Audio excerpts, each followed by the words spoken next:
ನಮಸ್ಕಾರ. ಶಿಕ್ಷಣ ಸೌರಭ ಕಾರ್ಯಕ್ರಮಕ್ಕೆ ಆತ್ಮೀಯ ಸ್ವಾಗತವನ್ನು ಕೋರ್ತಾ ಇದ್ದೇವೆ. ಶೈಕ್ಷಣಿಕ ವಿಚಾರದೀವಿಗೆ ಸಂಬಂಧಪಟ್ಟಂತೆ SLCಗೆ ವಿಶೇಷವಾಗಿ ಸಂಬಂಧಪಟ್ಟಂತೆ ನಾವು ಕಳೆದ ಹಲವು ತಿಂಗಳಿಂದ ವಾರಗಳಿಂದ ಈ ಒಂದು ವೇದಿಕೆಯಲ್ಲಿ ಮಕ್ಕಳ ಸಮಸ್ಯೆ ಇರಬಹುದು ಅಥವಾ ಶಿಕ್ಷಕರ ಒಂದು ಸೌಹಾರ್ದದ ವಿಚಾರ ವಿನಿಮಯ ಕೂಡ ಅವಕಾಶನ ಕೊಟ್ಟಿದ್ದೇವೆ. ಇವತ್ತು ನಮ್ಮ ಜೊತೆ ಎಂದಿನಂತೆ ಸತೀಶ್ ವಡ್ಡಸೆ ಇದ್ದಾರೆ. ಅವರಿಗೆ ಕೂಡ ಸ್ವಾಗತವನ್ನು ಕೋರ್ತಾ ಇದ್ದೇನೆ. ಹಬ್ಬದಿಂದ 14 ದಿವಸ ಇರಬೇಕಂತ ಅಷ್ಟೇ ಸರ್. 14 ದಿವಸ ಇದೆ. ಈ ಕ್ಷಣದಲ್ಲಿ ಮಕ್ಕಳು ಯಾವ ರೀತಿ ತಯಾರಿ ಮಾಡಬೇಕು, ಎಲ್ಲಕ್ಕಿಂತ ಮುಖ್ಯವಾಗಿ 3 ಪ್ರಿಪರೇಟ್ರಿ ಪರೀಕ್ಷೆ ಮುಗಿಸ್ಕೊಂಡಿದ್ದೇವೆ. ಇನ್ನು ಪ್ರಿಪರೇಟ್ರಿ ಇಲ್ಲ. ಇನ್ನು ನೇರವಾಗಿ ನಾವು ನಮ್ಮ ವಿದ್ಯಾರ್ಥಿಗಳು ಪರೀಕ್ಷೆಗೆ ಎದುರಿಸಲಿಕ್ಕಿದ್ದಾರೆ. ಈ ಕ್ಷಣದಲ್ಲಿ ಯಾವ ರೀತಿ ನಾವು ತಯಾರಿ ಮಾಡಬೇಕು, ಯಾವ ರೀತಿಯಲ್ಲಿ ಮುಂದಿನ ಸಿದ್ಧತೆಯನ್ನು ಮಾಡಿಕೊಳ್ಬೇಕಾಗಿದೆ, ಈ ಬಗ್ಗೆ ಇವತ್ತು ಈ ಸಂಚಿಕೆಯಲ್ಲಿ ನಾವು ನಮ್ಮ ಉಡುಪಿ ಜಿಲ್ಲೆಯಲ್ಲಿ 5 ವಲಯಗಳಿವೆ. 5 ವಲಯಗಳಲ್ಲಿ ಆಯಾಯ ವಲಯದ BOಗಳು ಶಿಕ್ಷಣಾಧಿಕಾರಿಗಳ ಜೊತೆ ಇವತ್ತು ನಾವು ಸಂಪರ್ಕ ಮಾಡಲಿಕ್ಕಿದ್ದೇವೆ. ಅವರ ಅನಿಸಿಕೆ, ಅವರ ಒಂದು ಶುಭಾಶಯದ ಮಾತುಗಳು ಕೂಡ ಹಂಚಿಕೊಳ್ಳಲಿಕ್ಕಿದ್ದಾರೆ.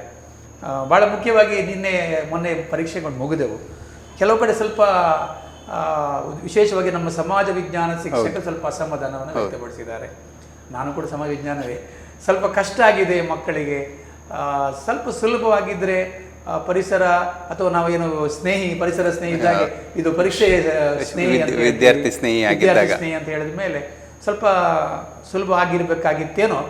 ಬಟ್ ನೋಡಿದಾಗ ತುಂಬ ಮಕ್ಕಳನ್ನು ನಾವು ಸಂಪರ್ಕ ಮಾಡಿದಾಗ, ಮಾತಾಡಿಸಿದಾಗ ಸರ್ ತುಂಬ ಕಷ್ಟ ಇತ್ತು ಅಂತ ಹೇಳಿದವರೇ ಅನೇಕ ವಿದ್ಯಾರ್ಥಿಗಳು.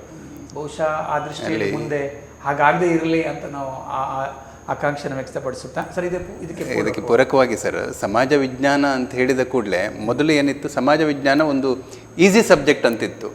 ಈಗ ಸಮಾಜ ವಿಜ್ಞಾನ ಎನ್ನುವಂಥದ್ದು ಬಹಳ ಅರ್ಥಗ್ರಹಿಕೆ ಮತ್ತು ಅನ್ವಯಕ್ಕೆ ಬಹಳಷ್ಟು ಪ್ರಾಮುಖ್ಯತೆ ಕೊಡ್ತಾ ಇರೋದ್ರಿಂದ, ಮತ್ತೊಂದು ವಿಮರ್ಶಾತ್ಮಕ ಚಿಂತನೆಗಳು, ಈ ವಿಷಯಗಳಿಗೆ ಭಾಳಷ್ಟು ಗಮನ ಕೊಡ್ತಾ ಇರೋದ್ರಿಂದ ಉತ್ತರ ಎಲ್ಲಿ ತನಕ ಅಂತ ಹೇಳಿದ್ರೆ ಉತ್ತರಗಳು ಅದೇ ಇರ್ತದೆ, ಪ್ರಶ್ನೆಗಳು ಟ್ರಿಕ್ಕಿ ಆಗಿರ್ತದೆ.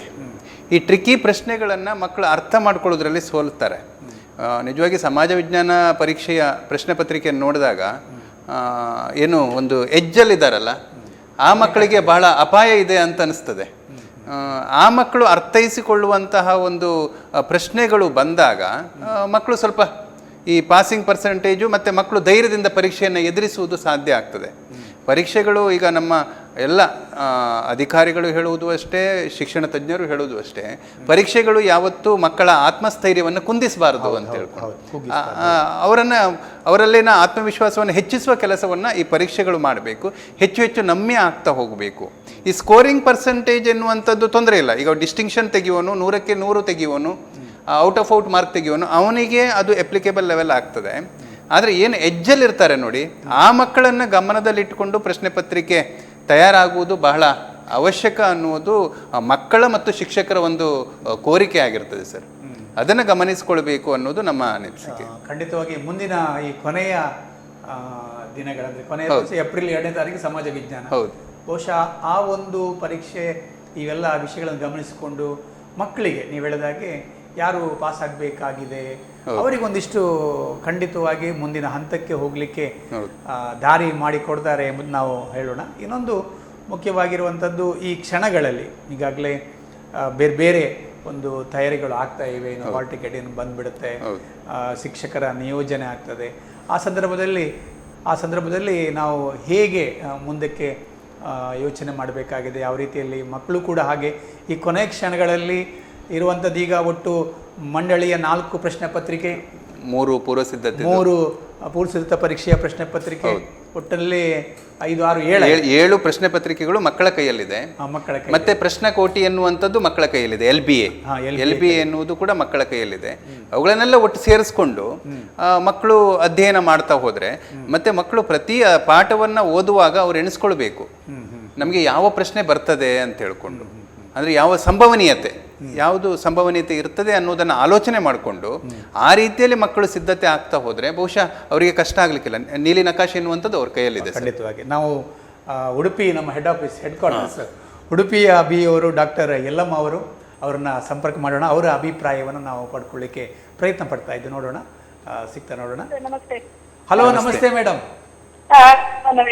ಹೇಗಿದ್ದೀರಿ ಮೇಡಮ್? ಒಳ್ಳೆಯ ಮಾತನ್ನು ಚೆನ್ನಾಗಿದ್ದೇನೆ ಸರ್. ಚೆನ್ನಾಗಿದ್ದೀರಿ? ಹಾಂ, ಓಕೆ ಓಕೆ ಮೇಡಮ್. ಈಗೆಲ್ಲ ಪ್ರಿಪರೇಟರಿ ಎಲ್ಲ ಮುಗಿಯಿತು.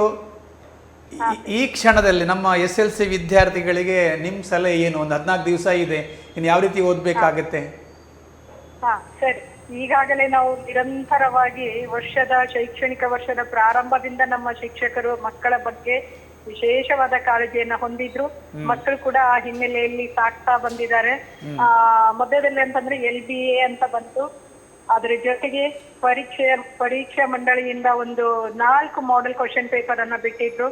ಜೊತೆಗೆ ಒಂದು ಮಾಡೆಲ್ ಆನ್ಸರ್ ಪೇಪರ್ ಕೂಡ ಬಿಟ್ಟಿದ್ರು. ಅವೆಲ್ಲವುಗಳನ್ನ ಕೂಡ ನಮ್ಮ ಶಿಕ್ಷಕರು ಸಮರ್ಥವಾಗಿ ಮಕ್ಕಳಿಗೆ ತಲುಪಿಸಿದ್ದಾರೆ. ತಲುಪಿಸುವ ಹಾಗೆ ಕೂಡ ನಾವು ಮಾರ್ಗದರ್ಶನವನ್ನ ಮಾಡಿದ್ದೇವೆ. ನಿರಂತರವಾಗಿ ಶಾಲಾ ಮಕ್ಕಳೊಂದಿಗೆ ಹಾಸ್ಟೆಲ್, ಮನೆ ಭೇಟಿ ಮಾಡಿದ್ದೇವೆ. ಪಾಲಕ ಪೋಷಕರ ಸಭೆಯಲ್ಲಿ ಭಾಗವಹಿಸಿದ್ದೇವೆ. SBMC ಅವರ ಸಭೆಯಲ್ಲಿ ಕೂಡ ನಾವು ಭಾಗವಹಿಸಿದ್ದೇವೆ. ಒಟ್ಟಾರೆ ಹೇಳ್ಬೇಕಂತ ಹೇಳಿದ್ರೆ SA1, P1, P2, P3 ಕ್ರಮೇಣವಾಗಿ ಮಕ್ಕಳ ಒಂದು ಸಾಧನೆ ಕಂಡು ಬಂದಿದೆ. ಒಂದು ಫಲಿತಾಂಶದಲ್ಲಿ ಕೂಡ ಸುಧಾರಣೆ ಕಂಡು ಬಂದಿದೆ. ಒಂದು ಮಾತು ಹೇಳ್ತಾರೆ, ಪ್ರಾಕ್ಟೀಸ್ ಮೇಕ್ಸ್ ಮ್ಯಾನ್ ಪರ್ಫೆಕ್ಟ್ ಅಂತ. ಆ ಹಿನ್ನೆಲೆಯಲ್ಲಿ ಮಕ್ಕಳು ಕೂಡ ತುಂಬಾ ಖುಷಿಯಾಗಿದ್ದಾರೆ. ನಾನು ನಿರಂತರವಾಗಿ ಭೇಟಿಯನ್ನ ಮಾಡ್ತಾ ಇದ್ದೇನೆ. ನಿನ್ನೆ ಒಂದು ಶಾಲೆಗೆ ಹೋಗಿದ್ದೆ ನಾನು. ಮಕ್ಕಳು ಹೇಳಿದ್ರು, ಲ್ಯಾಂಗ್ವೇಜ್ ಅಡ್ಡಿಲ್ಲ ಮೇಡಮ್, ಸ್ವಲ್ಪ ಟಫ್ ಇತ್ತು ಅಂತ ಹೇಳಿದ್ರು. ಅದಕ್ಕೆ ನಾನು ಕ್ವಶನ್ ಪೇಪರ್ ತನ್ನಿ ಮಕ್ಕಳೇ ಅಂತ ಹೇಳಿದೆ. ನೋಡಿದೆ, ಕ್ವಶನ್ ಪೇಪರ್ ತುಂಬಾ ಸುಲಭವಾಗಿದೆ. ತುಂಬಾ ಸರಳವಾದ ಪ್ರಶ್ನೆಗಳು. ನಿಮ್ಮ ಪ್ರಯತ್ನ ಸ್ವಲ್ಪ ಕಡಿಮೆ ಆಯ್ತು ಮಕ್ಕಳೇ. ಇರುವಂತ 15 ದಿನ ಸಮರ್ಪಕವಾಗಿ ಬಳಸ್ಕೊಳ್ಳಿ, ಖುಷಿಯಾಗಿ ಓದಿ, ನಿಮ್ಮ ಆರೋಗ್ಯ ಬಗ್ಗೆ ಕಾಳಜಿ ಇರ್ಲಿ, ಚೆನ್ನಾಗಿ ಪೌಷ್ಟಿಕಾಹಾರವನ್ನ ಸೇವನೆ ಮಾಡಿ, ಬೇಡವಾದದ್ದೆಲ್ಲ ತಿನ್ನೋದು ಬೇಡ. ರಾತ್ರಿ 11 ಗಂಟೆಗೆಲ್ಲ ಮಲಗಿಬಿಡಿ, ಬೆಳಗ್ಗೆ 5 ಗಂಟೆಗೆ ಎದ್ದು ಓದಿ. ಖಂಡಿತ ನಿಮ್ಮ ರಿಸಲ್ಟ್ ವಂಡರ್ಫುಲ್ ಆಗಿ ಇರುತ್ತೆ, ನೋ ಡೌಟ್ ಅಂತ ಹೇಳಿದ್ದೇನೆ. ಮಕ್ಕಳು ಕೂಡ ಖುಷಿ ಪಟ್ಟಿದ್ದಾರೆ, ಮಾಡ್ತೇನೆ ಅಂತ ಹೇಳಿದ್ದಾರೆ. ಅದರೊಟ್ಟಿಗೆ ಗೈರಿರುವಂತ ಮಕ್ಕಳು 1 ದಿನ 2 ದಿನ ಈ ರೀತಿ ಗೈರಾಗುವಂತ ಮಕ್ಕಳ ಮನೆಯನ್ನ ಕೂಡ ಭೇಟಿ ಮಾಡಿ ಅಂತಹ ಮಕ್ಕಳನ್ನ ಕೂಡ ಶಾಲೆಗೆ ತಂದಂತ ಒಂದು ನೆಮ್ಮದಿ ಕೂಡ ನಮ್ಗೆ ಇದೆ. ಖಂಡಿತ ಈ ಸಲ ಒಂದು ಫಲಿತಾಂಶ, ಗುಣಮಟ್ಟದ ಫಲಿತಾಂಶ ಆಗುತ್ತಾ ಅನ್ನೋ ಭರವಸೆ ನಮ್ಗೆ ಇದೆ ಸರ್. ಅಂತ ಹೇಳಿದ್ರೆ ನಮ್ಮ PRS ಮೇಡಮ್ ಆಗ್ಬೋದು, ಆಯುಕ್ತರಾಗಿರ್ಬೋದು, ನಮ್ಮ ಆಗಿರ್ಬೋದು, ಮುಖ್ಯವಾಗಿ ನಮ್ಮ CEO ಜಿಲ್ಲಾ ಪಂಚಾಯತ್ ಅವರ ಒಂದು ಮಾತುಗಳು ಕೂಡ ಪ್ರೇರಣಾದಾಯಕ ಅಂತ ಹೇಳಲಿಕ್ಕೆ ಇಷ್ಟಪಡ್ತೇನೆ. ಜಿಲ್ಲಾ ಮಟ್ಟದಲ್ಲಿ ಸಭೆ ಮಾಡಿದ್ದೇವೆ, ಸಭೆ ವಲಯ ಮಟ್ಟದಲ್ಲಿ ಶಿಕ್ಷಕರ ಜೊತೆಗೆ ವಿಷಯ ಮಾಡಿದ್ದೇವೆ. ಎಲ್ಲ ಅಂಶಗಳ ಕೋಣೆಯಲ್ಲಿ ತಿಳಿಸುವಂತ ಪ್ರಯತ್ನ ಕೂಡ ಆಗಿದೆ. ಮಕ್ಕಳು ಕೂಡ ಪ್ರಯತ್ನ ಮಾಡ್ತಾ ಇದ್ದಾರೆ. ನೋಡಿದಾಗೆ ಕ್ವಾಲಿಟಿ ಅಂಡ್ ಕ್ವಾಂಟಿಟಿ ಬರುತ್ತೆ.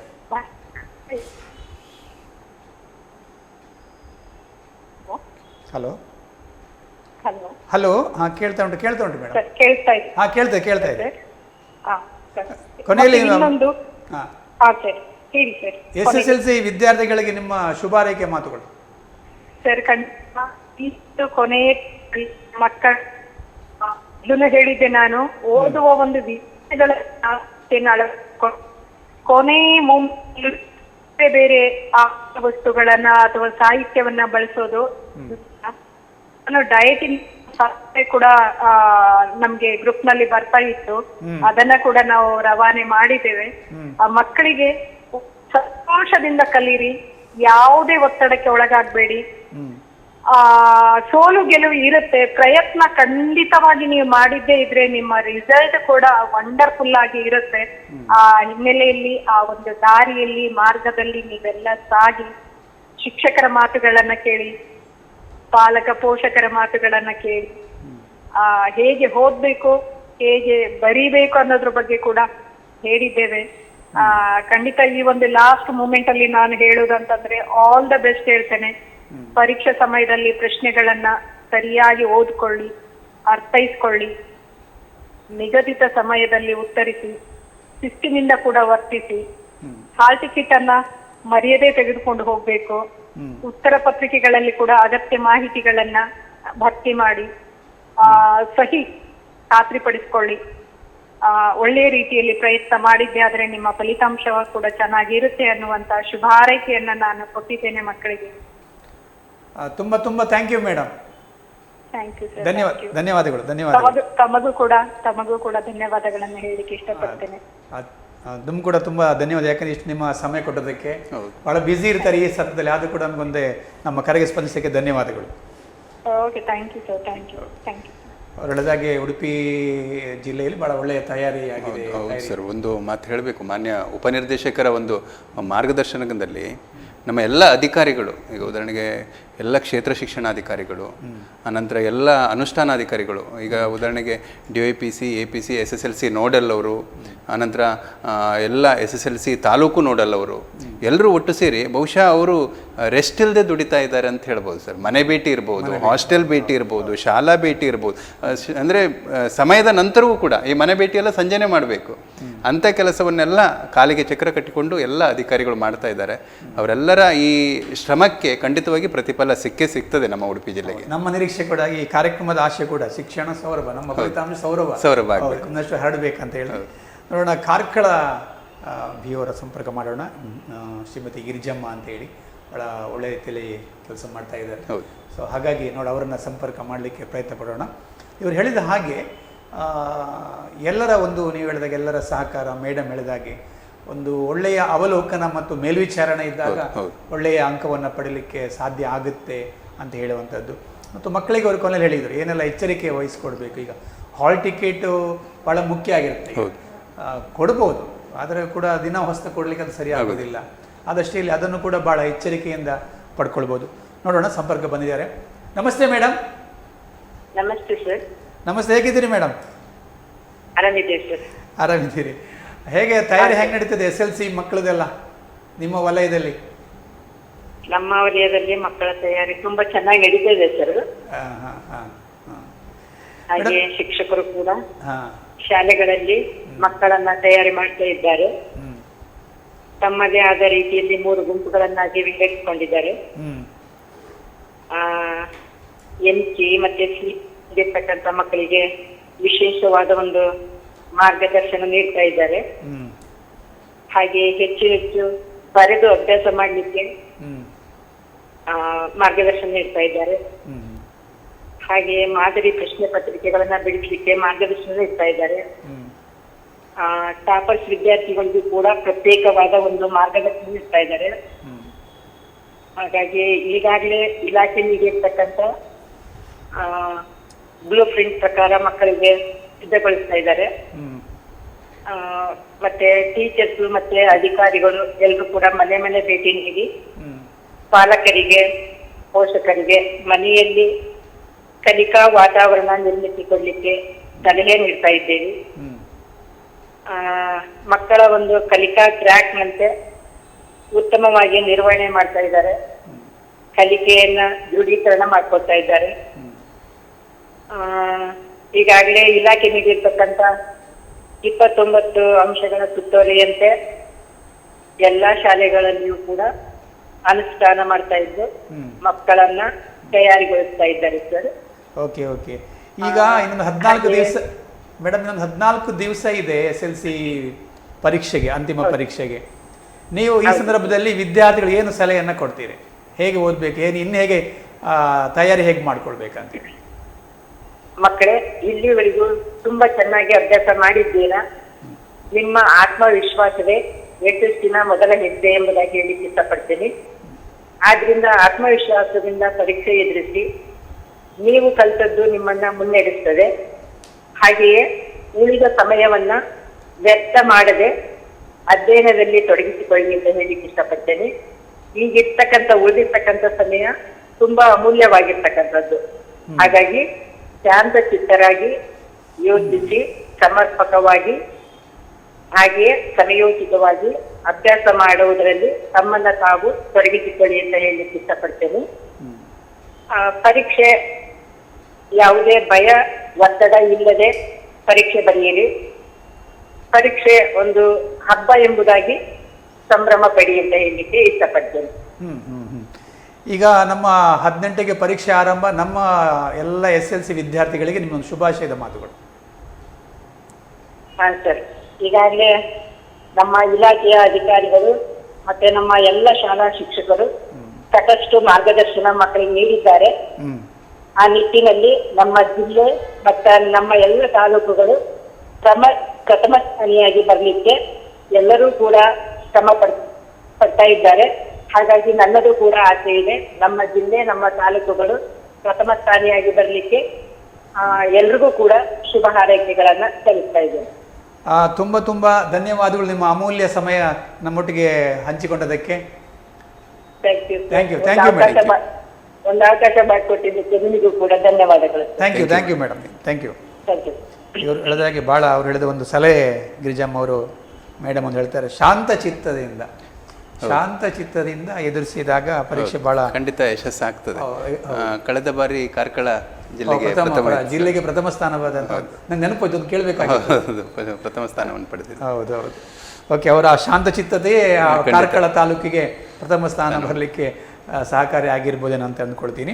ಭಾಳ ಮುಖ್ಯವಾಗಿ ವಿದ್ಯಾರ್ಥಿಗಳು ಯಾವುದೇ ಒಂದು ಉದ್ವೇಗಕ್ಕೆ ಒಳಗಾಗದೆ ಭಾಳ ಆರಾಮದಿಂದ ಖುಷಿಯಿಂದ, ಅವ್ರು ಹೇಳಿದಲ್ಲ ಪರೀಕ್ಷೆ ಒಂದು ಹಬ್ಬ ಅಂತ ಹೇಳ್ತೀವಲ್ಲ ನಾವು, ಅತ್ಯಂತ ಹಬ್ಬಕ್ಕೆ ಯಾವ ರೀತಿಯಲ್ಲಿ ಖುಷಿಯಿಂದ ನಾವು ತಯಾರಿ ಮಾಡ್ತೇವೋ, ಎದುರಿಸುತ್ತೇವೋ, ಬರೆಯುತ್ತೇವೋ, ಹಾಗೆ ಇಲ್ಲಿ ಕೂಡ ಒಂದು ಹಬ್ಬದ ಅನ್ವಯನ ಮಾಡಿಕೊಂಡು ಅದೇ ರೀತಿಯಲ್ಲಿ ಬರಿತಾ ಹೋದಾಗ ಹೆಚ್ಚು ಅನುಕೂಲ ಆಗುತ್ತೆ. ಮುಂದಿನ ನಮಗೆ ನಾವು ಸಂಪರ್ಕ ಮಾಡುವಂಥದ್ದು ನಮ್ಮ ದೂರದು ಬೈಂದೂರಿನ BO ಸರ್ ಅವರು ನಾಗೇಶ್ ನಾಯ್ಕ್ ಅವರನ್ನು ಸಂಪರ್ಕ ಮಾಡಲಿಕ್ಕೆ ಪ್ರಯತ್ನ ಪಡೋಣ. ಹಲೋ ಸರ್, ನಮಸ್ತೆ. ನಮಸ್ತೆ ಗುರುಗಳೇ, ಹೆಂಗಿದ್ದೀರಿ? ಚೆನ್ನಾಗಿದ್ದೀನಿ ಸರ್. ಆರಾಮಿದ್ದೀರಿ? ಆರಾಮಿದ್ದೀನಿ ಸರ್. ಈಗ ಎಲ್ಲ ಪ್ರಿಪರೇಟರಿ ಎಲ್ಲ ಮುಗೀತು, ಇನ್ನು ಕೊನೆಯ ಎಲ್ಲ ಮುಗಿದಿದೆ, ಕೊನೆಯ ಪರೀಕ್ಷೆ ಮಾತ್ರ ಬಾಕಿ ಇರುವಂಥದ್ದು. ಈ ಕ್ಷಣಗಳಲ್ಲಿ ಈ ಒಂದು ವಿದ್ಯಾರ್ಥಿಗಳ ತಯಾರಿ 14 ದಿವಸ ಇದೆ, ತಯಾರಿ ಹೇಗಿರ್ಬೇಕಂತ ಹೇಳ್ತೀರಿ ನೀವು? ಸರ್, ಈಗಾಗಲೇ ಪೂರ್ವ ಸಿದ್ಧತಾ ಪ್ರಶ್ನೆ ಪತ್ರಿಕೆಗಳು, 4 ಮಾದರಿ ಪ್ರಶ್ನೆ ಪತ್ರಿಕೆಗಳು ಮತ್ತು ಇವುಗಳ ಬರವಣಿಗೆ ಕುರಿತಾಗಿ ಈ ಸಮಯದಲ್ಲಿ ಮಹತ್ವವನ್ನು ನೀಡಬೇಕಾಗ್ತದೆ. ಎಲ್ಲ ಶಾಲೆಗಳಿಗೆ ಈ 14 ದಿನ ಈ ಫೈನಲ್ ಎಕ್ಸಾಮ್ ಬರುವ ತನಕ ಮಕ್ಕಳೆಲ್ಲರೂ ಸಹ ಶಾಲೆಗೆ ಬರಬೇಕು, ಯಾರು ಗೈರು ಹಾಜರಾಗಬಾರ್ದು. ಪ್ರತಿ ಒಂದು ವಿದ್ಯಾರ್ಥಿಗಳಿಗೆ ಬರವಣಿಗೆ ಆದ್ಯತೆ ನೀಡಲಿಕ್ಕೆ ಪ್ರೋತ್ಸಾಹ ನೀಡಬೇಕು. 3 ಪ್ರಿಪರೇಟರಿ ಎಕ್ಸಾಮ್ ನಲ್ಲಿ ಬಂದಂತ ಮುಖ್ಯ ಪ್ರಶ್ನೆಗಳಿಗೆ ಉತ್ತರಗಳನ್ನ ಮಕ್ಕಳಿಂದ ಬರೆಸುವಂಥದ್ದು ಮತ್ತು ಈ ಸಮಯದಲ್ಲಿ ಮಕ್ಕಳು ಬೇಸಿಗೆ ಅಂತ ಕೂಡ ನದಿ, ಕೆರೆ, ಹೊಳ್ಳಗಳ ಕಡೆಗೆ ಹೋಗಬಾರದು ಅಂತ ಎಚ್ಚರಿಕೆಯನ್ನು ನೀಡುವಂಥದ್ದು.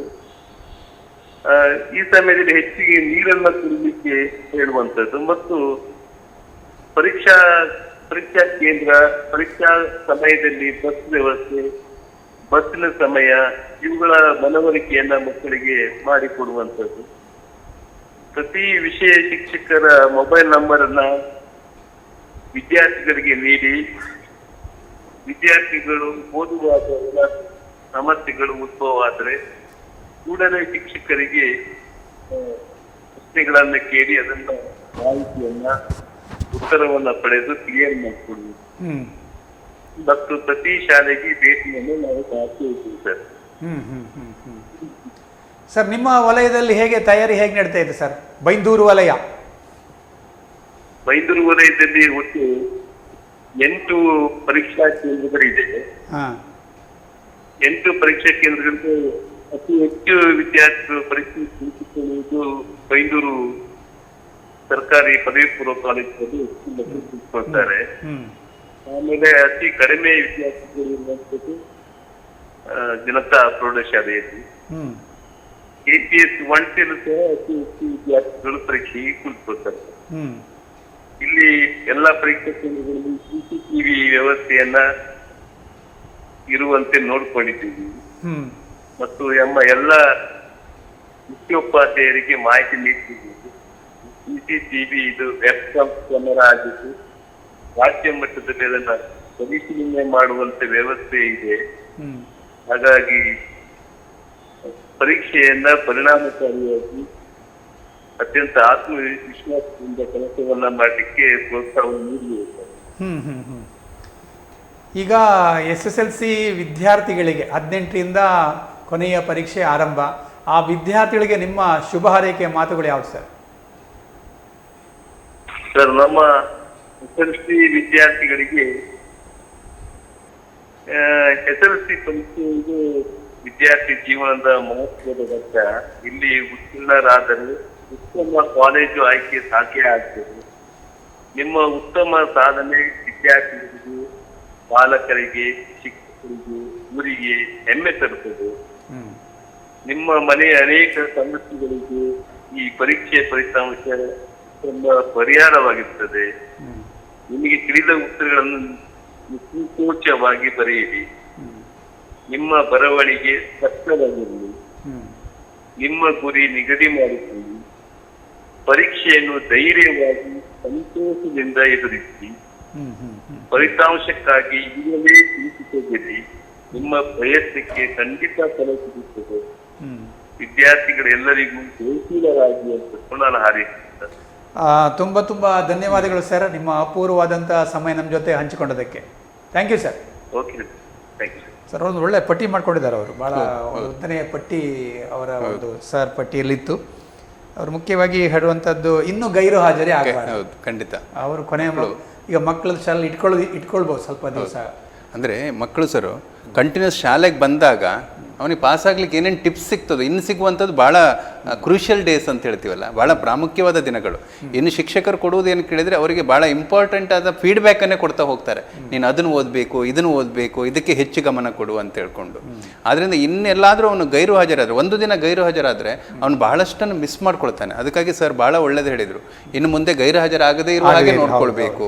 ಭಾಳ ದಿನ ಅಂದರೆ ಇನ್ನೂ ಶಿಕ್ಷಕರು ಎಲ್ಲೂ ಕೂಡ ಮಕ್ಕಳಿಗೆ ಒತ್ತಡವನ್ನು ಹಾಕದೆ ಅವರಿಗೆ ಫೀಡ್ಬ್ಯಾಕನ್ನು ಕೊಡ್ತಾ ಹೋಗ್ತಾರೆ. ನೀನು ಹೀಗೆ ಮಾಡು, ಹೀಗೆ ಬರೆ ಅಂತ ಹೇಳ್ಕೊಂಡು ಹೇಳ್ತಾ ಹೋಗ್ತಾರೆ. ಯಾಕಂದರೆ ಅವರ ನಾಡಿ ಮಿಡಿತ ಫುಲ್ ಸಿಕ್ಕಿದೆ. ಈಗ 3 ಪ್ರಿಪರೇಟರಿಯಲ್ಲಿ ಯಾವ ಮಗು ಹೇಗೆ ಉತ್ತರಿಸ್ತಾನೆ ಅನ್ನೋದೆಲ್ಲ ಸಿಕ್ಕಿದೆ. ಆ ಕಾರಣದಿಂದಾಗಿ ಶಿಕ್ಷಕರು ಅವನಿಗೆ ಚೆನ್ನಾಗಿ ಫೀಡ್ಬ್ಯಾಕ್ ಕೊಡ್ತಾರೆ. ಅವನು ಎಷ್ಟು ಅರ್ಥೈಸ್ಕೊಳ್ತಾನೆ, ಹೇಗೆ ಬರಿತಾನೆ ಎನ್ನುವುದರ ಒಂದು ಸಮಗ್ರ ಚಿತ್ರಣ ಎನ್ನುವಂಥದ್ದು, ಮಗು ಅಂದರೆ ಏನು ಅಂತ ಅರ್ಥ ಆಗಿದೆ. ಈಗ SSLC ಪರೀಕ್ಷೆ ಬರೆಯುವ ಹುಡುಗ ಹೇಗಿದ್ದಾನೆ ಅನ್ನೋದು ಸಂಪೂರ್ಣವಾಗಿ ಗೊತ್ತಾಗಿರೋದ್ರಿಂದ ಅವನು ಇನ್ನೆಲ್ಲಾದರೂ ಶಾಲೆ ತಪ್ಪಿಸ್ಕೊಂಡ್ರೆ ಭಾಳ ಲಾಸ್ ಮಾಡ್ಕೊಳ್ತಾನೆ. ಮತ್ತು ಭಾಳ ಈ ಕಷ್ಟದಲ್ಲಿರುವವನು ಅಂತ ಹೇಳಿದರೆ ಪಾಸ್ ಆಗಲಿಕ್ಕೆ ಒದ್ದಾಡ್ತಾ ಇರುವ ಮಕ್ಕಳು, ಅಥವಾ ಮಾರ್ಕನ್ನು ತೆಗಿಲಿಕ್ಕೆ ಫಸ್ಟ್ ಕ್ಲಾಸ್ ಮಾರ್ಕಿಗೆ ಎಜ್ಜಲ್ಲಿರುವ ಮಕ್ಕಳಿದ್ದಾರಲ್ಲ, ಅವರಿಗೆ ಬಹಳಷ್ಟು ಫೀಡ್ಬ್ಯಾಕ್ ಸಿಗ್ತದೆ. ಇನ್ನೀಗ ಬಹುಶಃ ಏನಾಗ್ತದೆ ಕೇಳಿದರೆ ಟಾಪ್ ಕ್ಲಾಸ್ ಮಕ್ಕಳನ್ನು ಸ್ವಲ್ಪ ಫ್ರೀಯಾಗಿ ಬಿಡ್ತಾರೆ. ಯಾಕಂದರೆ ಅವರು ಓದ್ಕೊಳ್ತಾರೆ ಅನ್ನುವಂಥ ಒಂದು ಭರವಸೆಯಲ್ಲಿ ಈ ಮಕ್ಕಳಿಗೆ ಹೆಚ್ಚು ಫೀಡ್ಬ್ಯಾಕ್ ಕೊಡೋದ್ರಿಂದ ಈ ಮಕ್ಕಳು ಪರೀಕ್ಷೆ ಬರುವ ತನಕ, ಇನ್ನು ಪರೀಕ್ಷೆ ದಿನಗಳ ತನಕ ಶಾಲೆಗೆ ತಪ್ಪದೇ ಇದ್ದರೆ ಅವರಿಗೆ ಬಹಳಷ್ಟು ಲಾಭ ಇದೆ, ಮಕ್ಕಳಿಗೆ ಲಾಭ ಇದೆ. ಅದನ್ನು ಸರ್ ಭಾಳ ಚೆನ್ನಾಗಿ ಹೇಳಿದರು. ಮತ್ತೊಂದು, ಅವರು ಹೊರಗಡೆ ಏನು ತಿನ್ನದೇ ಇರಲಿ, ಆರೋಗ್ಯದ ಬಗ್ಗೆ ಎಲ್ಲ 3 ಜನ ಹೇಳಿದ್ದು ಅದನ್ನೇ, ಆರೋಗ್ಯದ ಬಗ್ಗೆ ಭಾಳಷ್ಟು ಕಾಳಜಿಯನ್ನು ವಹಿಸಿ ಅಂತ ಹೇಳ್ಕೊಂಡು ಮಕ್ಕಳು ಅದನ್ನು ಮಾಡಬೇಕು. ಈಗ ವೇಕಪ್ ಕಾಲ್, ಮಕ್ಕಳಿಗೆ ಬೆಳಿಗ್ಗೆ ಕಾಲ್ ಮಾಡುವಂಥದ್ದು, ರಾತ್ರಿ ಅವರು ಮಲಗೋಕ್ಕಿಂತ ಮೊದಲು ಕಾಲ್ ಮಾಡಿ ಎಷ್ಟು ಓದಿದೆಯಾ ಅಥವಾ ಏನು ಸಮಸ್ಯೆ ಇದೆ ಅಂತ ಹೇಳ್ಕೊಂಡು ಮೆಂಟರಿಂಗ್ ಏನಾಗ್ತಾಯಿದೆ ಸರ್, ಅದನ್ನು ಮಕ್ಕಳು ಬಳಸ್ಕೊಳ್ಬೇಕು. ಅಂದರೆ ಈಗ ಏನಾಗಿದೆ ಕೇಳಿದರೆ ನಮ್ಮ ಕನ್ನಡ ಶಾಲೆಗಳಲ್ಲಿ ಮಕ್ಕಳು ಶಿಕ್ಷಕರಲ್ಲಿ ಸಮಸ್ಯೆಯನ್ನು ಹೇಳ್ಕೊಳ್ಳಲಿಕ್ಕೆ ಇನ್ನೂ ಕೂಡ ಅಳುತ್ತಾರೆ. ನಾನು ಹೇಳಿದರೆ ಅವ್ರು ಏನು ಹೇಳ್ತಾರೋ ಏನು ಮಾಡ್ತಾರೋ ಅಂತ ಹೇಳ್ಕೊಂಡು ಅದು ಹೋಗಬೇಕು. ಮಕ್ಕಳು ಓಪನ್ ಅಪ್ ಆಗಬೇಕು. ಶಿಕ್ಷಕರಲ್ಲಿ ನನಗಿದು ಅರ್ಥ ಆಗಲಿಲ್ಲ, ನನಗೆ ಈ ಸಮಸ್ಯೆಯನ್ನು ನೀವು ಬಿಡಿಸಿ ಹೇಳಿ, ಇವುಗಳ ಬಗ್ಗೆ ನನಗೆ ಹೆಚ್ಚು ಬೇಕು, ನನಗೆ ಹೆಚ್ಚು ತಿಳುವಳಿಕೆ ಬೇಕು ಅನ್ನೋದನ್ನು ಮಕ್ಕಳು ಹೇಳ್ತಾ ಹೋದಾಗ ಬಹುಶಃ ಅದು ಮಕ್ಕಳು ಹೆಚ್ಚು ಕಲೀಲಿಕ್ಕೆ ಸಾಧ್ಯ ಆಗ್ತದೆ. ಅದನ್ನು ಮಕ್ಕಳು ಮಾಡಬೇಕಾಗ್ತದೆ. ಅದು ವೇಕಪ್ ಕಾಲ್ಗಳಲ್ಲಿ ಸಾಧ್ಯ ಆಗ್ತದೆ ಸರ್. ಶಿಕ್ಷಕ ಮತ್ತು ವಿದ್ಯಾರ್ಥಿಗಳ ಆತ್ಮೀಯ ಸಂಬಂಧ ಎನ್ನುವಂಥದ್ದು ಈ ಕರೆಯಿಂದ ಪ್ರತಿನಿತ್ಯ ಮಾತಾಡಿಸ್ತಾರೆ. ಊಟ ಆಯಿತಾ, ತಿಂಡಿ ಆಯಿತಾ, ಈಗ ಕಾಲ್ ಮಾಡುವಾಗ ಸುಮ್ಮನೆ ಏನು ಓದ್ಯಾ, ಏನು ಬಿಟ್ಯಾ ಅಂತ ಹೇಳ್ಕೊಂಡು ಕೇಳೋದಿಲ್ಲ. ಅವರನ್ನು ವಿಶ್ವಾಸಕ್ಕೆ ತೆಗೆದುಕೊಂಡು ಮಾತಾಡ್ತಾರಲ್ಲ, ಅದರಿಂದ ಮಕ್ಕಳು ಶಿಕ್ಷಕರಿಗೆ ಹತ್ತಿರ ಆಗಲಿಕ್ಕೆ ಅದೊಂದು ಸಾಧ್ಯ ಆಗ್ತದೆ. ಮತ್ತೊಂದು ಹೇಳಿದ್ದು ನೀರು ಕುಡಿಯುವಂಥದ್ದು. ಈಗ ಬೇಸಿಗೆ ಆರಂಭಗೊಂಡಿದೆ, ನೀರು ಭಾಳ ಮುಖ್ಯ ಆಗುತ್ತೆ. ಆಮೇಲೆ ಬಸ್ಸಿನ ಸಮಯವನ್ನು ನೋಡ್ಕೊಳ್ಳಿ ಅಂತ, ಸಮಯವನ್ನು ನೋಡ್ಕೊಳ್ಳುವಂಥದ್ದು. ಅವರು ಪರೀಕ್ಷೆಗೆ ಹೋಗುವ ಗಡಿಬಿಡಿಯಲ್ಲಿ ಎಲ್ಲ ಮರ್ತು ಬಿಡ್ತಾರೆ. ಅದಾಗಬಾರ್ದು. ಬಹಳ ಉತ್ತಮವಾದ ಸಲಹೆಯನ್ನು 3 ಜನರು ಕೊಟ್ಟಿದ್ದಾರೆ.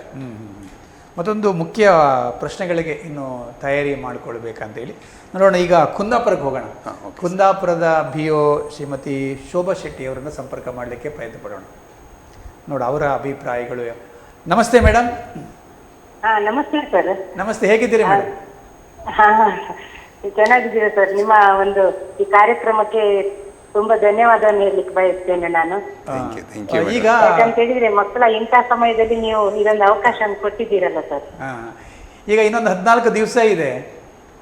ಹೌದು ಸರ್. ಈ ಕ್ಷಣದಲ್ಲಿ ವಿದ್ಯಾರ್ಥಿಗಳು ಏನು ಹೇಗೆ ತಯಾರಿ ಮಾಡ್ಕೊಳ್ಬೇಕಂತ ನಿಮ್ಮ ಸಲಹೆ ಮೇಡಮ್? ಈಗ ವಿದ್ಯಾರ್ಥಿಗಳಿಗೆ ಸಲಹೆ ಅಂತ ಹೇಳಿದ್ರೆ, ಈಗ ಉಳಿದಿರುವ 14 ದಿನ ತುಂಬಾ ಅಮೂಲ್ಯ. ಮಕ್ಕಳು ಅವ್ರು ಏನೊಂದು ವೇಳಾಪಟ್ಟಿ ತಯಾರಿಸಿದ್ದಾರೆ ಅದಕ್ಕೆ ಸಂಬಂಧಪಟ್ಟಂತ ಓದು ಬರಹದೊಂದಿಗೆ ಅವರ ಸಿದ್ಧತೆ ಇರಬೇಕು. ಇನ್ನು ಯಾರೋ ಒತ್ತಾಯ ಮಾಡಿದ್ರು ಅಂತ ಹೇಳಿ ಅವರ ಒಂದು ವೇಳಾಪಟ್ಟಿ ಚೇಂಜ್ ಮಾಡ್ಕೊಳ್ಳುವಂಥದ್ದು, ಅಥವಾ ನೀನ್ ಇನ್ನು ಇದನ್ನು ಓದ್ಲಿಲ್ಲ ಅಂತೇಳಿ ಯಾರೋ ಟೀಚರ್ಸ್ ಹೇಳಿದ್ದಾರೆ ಅಥವಾ ಮನೆಯವರು ಹೇಳಿದ್ರು ಅಂತೇಳಿ ಅವರ ಒಂದು ನಿಗದಿತವಾಗಿ ನನ್ಗೆ ಏನು ಕಷ್ಟ ಆಗಿದೆ, ಈ 2-3 ಪ್ರಿಪರೇಟರಿ ಆಗಿದೆ, ಅದರಲ್ಲಿ ಏನ್ ನಾನು ಕಷ್ಟವನ್ನು ಕಂಡುಕೊಂಡಿದ್ದೇನೆ, ಅದಕ್ಕೆ ಸರಿಯಾಗಿ ಅದಕ್ಕೆ ಅವರದ್ದೇ ಆದಂತ ಒಂದು ವೇಳಾಪಟ್ಟಿ ಹಾಕೊಂಡು ಆದ್ಯತೆಯೊಂದಿಗೆ ಅವರ ಸಿದ್ಧತೆಯನ್ನು ಇನ್ನು ಮಾಡಬೇಕಾಗ್ತದೆ. ಯಾಕಂದ್ರೆ ಉಳಿದಿರುವ 14 ದಿನ ಮಾತ್ರ. ಅದರ ಜೊತೆಯಲ್ಲಿ ಸರ್ ಆರೋಗ್ಯದ ಬಗ್ಗೆ ತುಂಬಾ ಕಾಳಜಿ ಇರಬೇಕು. ಈಗಾಗಲೇ ಸುತ್ತಲೂ ಎಲ್ಲ ಆಹಾರದ ಬಗ್ಗೆ ಹೊರಗಿನ ಜಂಕ್ ಫುಡ್ ತಿನ್ನುವಂತದ್ರಿಂದ ಅಥವಾ ಏನಾದ್ರೂ ಆ ಜ್ಯೂಸ್ಗಳನ್ನು ಹೊರಗಿನಿಂದ ಕುಡಿಯುವುದರಿಂದ ಅವರ ಆರೋಗ್ಯದ ಮೇಲೆ ತುಂಬಾ ಪರಿಣಾಮ ಬೀರ್ತದೆ. ಈ ಹಂತದಲ್ಲಿ ಆರೋಗ್ಯವನ್ನು ಅವರು ಚೆನ್ನಾಗಿ ಇಟ್ಟುಕೊಳ್ಳದೇ ಇದ್ರೆ ಇಡೀ ವರ್ಷದ ಅವರ ಒಂದು ಶ್ರಮ ಎನ್ನುವಂತಹದ್ದು ವ್ಯರ್ಥ ಆಗ್ತದೆ. ಕೊನೆಯ ಕ್ಷಣದ ಅನಾರೋಗ್ಯ ಎನ್ನುವಂಥದ್ದು ಅವರ ಪರೀಕ್ಷೆಗೆ ಆ ಒಂದು ಮೂಡನ್ನೇ ಹಾಳು ಮಾಡ್ತದೆ, ಅಥವಾ ಅವರಿಗೆ ಪರೀಕ್ಷೆಯ ಅವಧಿಯ 3 ಗಂಟೆ ಅವಧಿಯಷ್ಟು ಕುತ್ಕೊಳ್ಳಿಕ್ಕೂ ಕೂಡ ಅವರಿಗೆ ತುಂಬಾ ಕಷ್ಟ ಆಗ್ತದೆ. ಆದ್ರಿಂದ ಸಾಕಷ್ಟು ನೀರನ್ನು ಕುಡಿದು ಹಣ್ಣು ತರಕಾರಿಗಳ ಸೇವನೆಯನ್ನು ಮಾಡುವುದ್ರ ಜೊತೆಯಲ್ಲಿ ಮನೆಯ ಆಹಾರ ಹಾಗೂ ಶಾಲೆಯಲ್ಲಿರುವಾಗ ನಮ್ಮ ಆಹಾರವನ್ನು ಅವರು ಸೇವಿಸುವಂತದ್ದು ತುಂಬಾ ಉತ್ತಮ ಎನ್ನುವಂಥದ್ದು ಅವರ ಆರೋಗ್ಯದ ಬಗ್ಗೆ ಸರ್. ಇನ್ನೊಂದು ಹೊರ ಸಂಚಾರವನ್ನು ಅವರು ನಿರ್ಬಂಧಿಸಬೇಕು. ಇಲ್ಲಿವರೆಗೂ ಕೂಡ ನಾವು ಅವರಿಗೆ ಎಲ್ಲ ನಮ್ಮ ಶಿಕ್ಷಕರು ಇರ್ಬೋದು, ಪೋಷಕರು ಇರ್ಬೋದು, ನಾವು ಪ್ರತಿ ಮೀಟಿಂಗ್ ನಲ್ಲಿ ಇರ್ಬೋದು, ಪ್ರತಿ ಸಂದರ್ಭದಲ್ಲಿ ಅವರಿಗೆ ಹೇಳ್ತಾ ಇದ್ದೇವೆ, ಹೊರಗಿನ ಸಂಚಾರವನ್ನು ಈಗ ಮಾಡಿದ್ರೆ ನಮ್ಮನ್ನು ಸೆಳೆಯುವಂತ ಅನೇಕ ಹಬ್ಬ, ಜಾತ್ರೆ, ಸಭೆ, ಸಮಾರಂಭಗಳು ಈಗ ಎಲ್ಲ ಕಡೆಯಲ್ಲಿಯೂ ಕೂಡ ಇವೆ. ಕ್ರಿಕೆಟ್ ಮ್ಯಾಚ್ ಅಥವಾ ಪಂದ್ಯಾಟಗಳನ್ನು ಕೂಡ ಎಲ್ಲ ಕಡೆಯಲ್ಲಿ ದಾರಿಯುದ್ದಕ್ಕೂ ಕೂಡ ಅವರನ್ನು ಆಕರ್ಷಿಸ್ತವೆ. ಅದಕ್ಕೆ ಅವರು ಒಂದು ಕ್ಷಣ ಅವರು ಅಲ್ಲಿಗೆ ಹೋದ್ರು ಅಂತೇಳಿ ಆದ್ರೆ ಈ ವಿಚಾರಗಳೇ ಅವರ ಮನಸ್ಸಿನಲ್ಲಿ ಆಳವಾಗಿ ಬೇರೂರಿ ಇಡೀ ದಿನದ ಅವರ ಆ ಓದಿನ ಏಕಾಗ್ರತೆಗೆ ಅದು ತೊಂದರೆ ಕೊಡ್ತದೆ. ಆದ್ರಿಂದ ಮಕ್ಕಳಿಗೆ ನನ್ನ ಒಂದು ಮುಖ್ಯ ಸಲಹೆ ಅಂತ ಹೇಳಿದ್ರೆ, ಇಂತಹ ಕಾರ್ಯಕ್ರಮಗಳಿಗೆ ಇನ್ನು ಮುಂದೆ ಆದ್ರೂ ಕೂಡ ಅವರು ಹೋಗಬಾರದು ಎನ್ನುವಂಥದ್ದು. ನಾಡ್ದು ಏಪ್ರಿಲ್ 2ರ ನಂತರ ಫುಲ್ ಅವರಿಗೆ ಟೈಮ್ ಇದೆ, ಅವ್ರು ಯಾವ್ದನ್ನು ಬೇಕಾದ್ರೂ ಎಂಜಾಯ್ ಮಾಡಬಹುದು.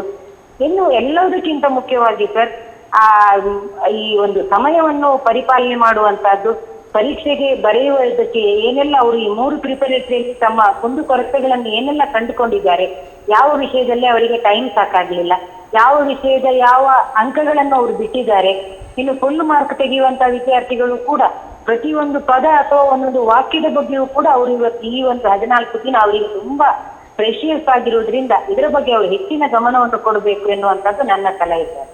ಓಕೆ, ಇನ್ನೊಂದು ನಿಮ್ಮ ಕುಂದಾಪುರ ವಲಯ ಯಾವ ರೀತಿಯಲ್ಲಿ ತಯಾರಿ ನಡೀತಾ ಇದೆ? ಈಗಾಗಲೇ ಎಲ್ಲ 3 ಪರೀಕ್ಷೆಗಳ ಆಧಾರದಲ್ಲಿ ನಮ್ಮ ಶಿಕ್ಷಕರು, ಮುಖ್ಯ ಶಿಕ್ಷಕರು ಮಕ್ಕಳಿಗೆ ಏನನ್ನು ಓದಬೇಕು ಅವರವರ ಹಂತಕ್ಕೆ ಅನುಗುಣವಾಗಿ ತಂಡಗಳನ್ನಾಗಿ ಮಾಡಿದ್ದಾರೆ. ಅದರಲ್ಲಿಯೂ ಕೂಡ ನಮ್ಮ ವಿಷಯ ಶಿಕ್ಷಕರ ಕಾರ್ಯಾಗಾರವನ್ನು ಮಾಡಿ ಕನಿಷ್ಠ 40 ಅಂಕ ಪಡೆಯುವ ನಿಟ್ಟಿನಲ್ಲಿಯೂ ಕೂಡ ನಮ್ಮ ಕುಂದಾಪುರ ವಲಯದಲ್ಲಿ ನಮ್ಮ 6 ವಿಷಯಗಳ ಶಿಕ್ಷಕರು 40 ಅಂಕಗಳ ಒಂದು ಕ್ವಶನ್ ಬ್ಯಾಂಕ್ ಅನ್ನು ಮಾಡಿ ಅದನ್ನು ಎಲ್ಲ ಶಾಲೆಗಳಿಗೂ ಕೂಡ ನಾವು ಹಂಚಿದ್ದೇವೆ. ಅದರ ಆಧಾರದಲ್ಲಿಯೂ ಕೂಡ ಮಕ್ಕಳಿಗೆ ಧೈರ್ಯ ತುಂಬುವಂತಹ ಕೆಲಸ ಈಗ ಆಗ್ತಾ ಇದೆ.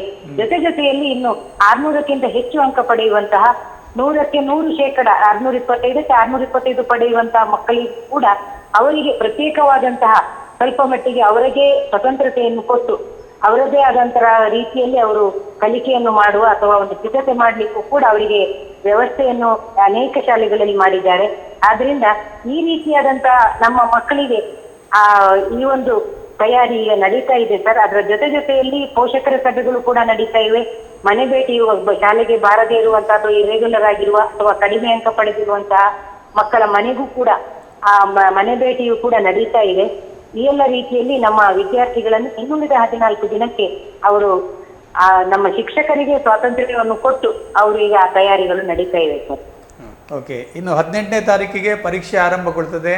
ಹಾಗಾಗಿ ನಮ್ಮೆಲ್ಲ ಜಿಲ್ಲೆಯ SSLC ವಿದ್ಯಾರ್ಥಿಗಳು ನಿಮ್ಮ ಒಂದು ಶುಭ ಹಾರೈಕೆ ಮಾತು.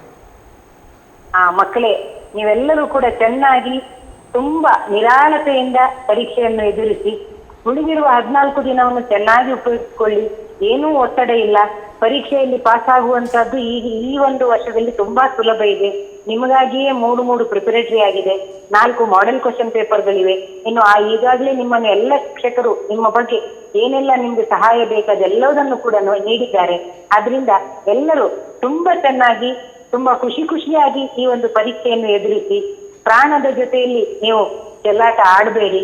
ಏನೋ ಒಂದೆರಡು ಅಂಕಗಳು ಕಡಿಮೆ ಬಂದ್ರೆ ಅದನ್ನೇನು ನೀವು ಮನಸ್ಸಿಗೆ ತೀವ್ರವಾಗಿ ಹಚ್ಚಿಕೊಳ್ಳದೆ ಮರುದಿನದ ಪರೀಕ್ಷೆಗೆ ತುಂಬಾ ಉತ್ಸಾಹದಿಂದ ನಿಮ್ಮ ತಯಾರಿಯನ್ನು ಮಾಡಿಕೊಳ್ಳಿ ಅಂತೇಳಿ ಹೇಳ್ತಾ, ಈ ವರ್ಷವೂ ಕೂಡ ನಮ್ಮೆಲ್ಲ ವಿದ್ಯಾರ್ಥಿಗಳು ಉತ್ತಮ ಅಂಕಗಳೊಂದಿಗೆ ಗುಣಾತ್ಮಕ ಫಲಿತಾಂಶಗಳೊಂದಿಗೆ ಉಡುಪಿ ಜಿಲ್ಲೆ ಪ್ರಥಮ ಸ್ಥಾನ ಬರಲಿ ಅಂತೇಳಿ ಹೇಳ್ತಾ ಅವರಿಗೆ ಶುಭವನ್ನು ಹಾರೈಸ್ತೇನೆ ಸರ್. Thank you. ಖಂಡಿತವಾಗಿ ನಿಮ್ಮ ಎಲ್ಲರ ಪ್ರಯತ್ನದಿಂದ ಖಂಡಿತ ಉಡುಪಿ ಜಿಲ್ಲೆ ಈ ಬಾರಿ ನಂಬರ್ 1 ಆಗುತ್ತೆ. ಖಂಡಿತವಾಗಿ. ತುಂಬಾ ಧನ್ಯವಾದಗಳು ನಿಮ್ಮ ಅಮೂಲ್ಯವಾದ ಸಮಯವನ್ನು ಕೊಟ್ಟದಕ್ಕೆ. ಸರ್ ಬಿಡಿಪೈ ಸರ್ ಮತ್ತೆ ನಮ್ಮ direct principal Ashok Kamath sir ಇಬ್ರು ಇದ್ದಾರಲ್ಲ, ಅವರಿಬ್ಬರಿಗೂ ಕೂಡ ನಮ್ಗೆ ಇಂಥ ಒಂದು ಅವಕಾಶ ಈ ಸಂದರ್ಭದಲ್ಲಿ ಮಕ್ಕಳನ್ನು ಅವರಿಗೆ ಒಂದು ಶುಭ ಹಾರೈಸಲಿಕ್ಕೆ ಅವಕಾಶ ಕೊಟ್ಟದ್ದಕ್ಕಾಗಿ, ಹಾಗೆ ಇಂಥ ಒಂದು ವೇದಿಕೆಯನ್ನು ಕೊಟ್ಟದ್ದಕ್ಕಾಗಿ ತಮಗೂ ಕೂಡ ನನ್ನ ವೈಯಕ್ತಿಕವಾದಂತಹ ಅಭಿನಂದನೆಗಳನ್ನು ಸಲ್ಲಿಸಲಿಕ್ಕೆ ಬಯಸ್ತೇನೆ. Thank you madam, thank you, ಧನ್ಯವಾದಗಳು.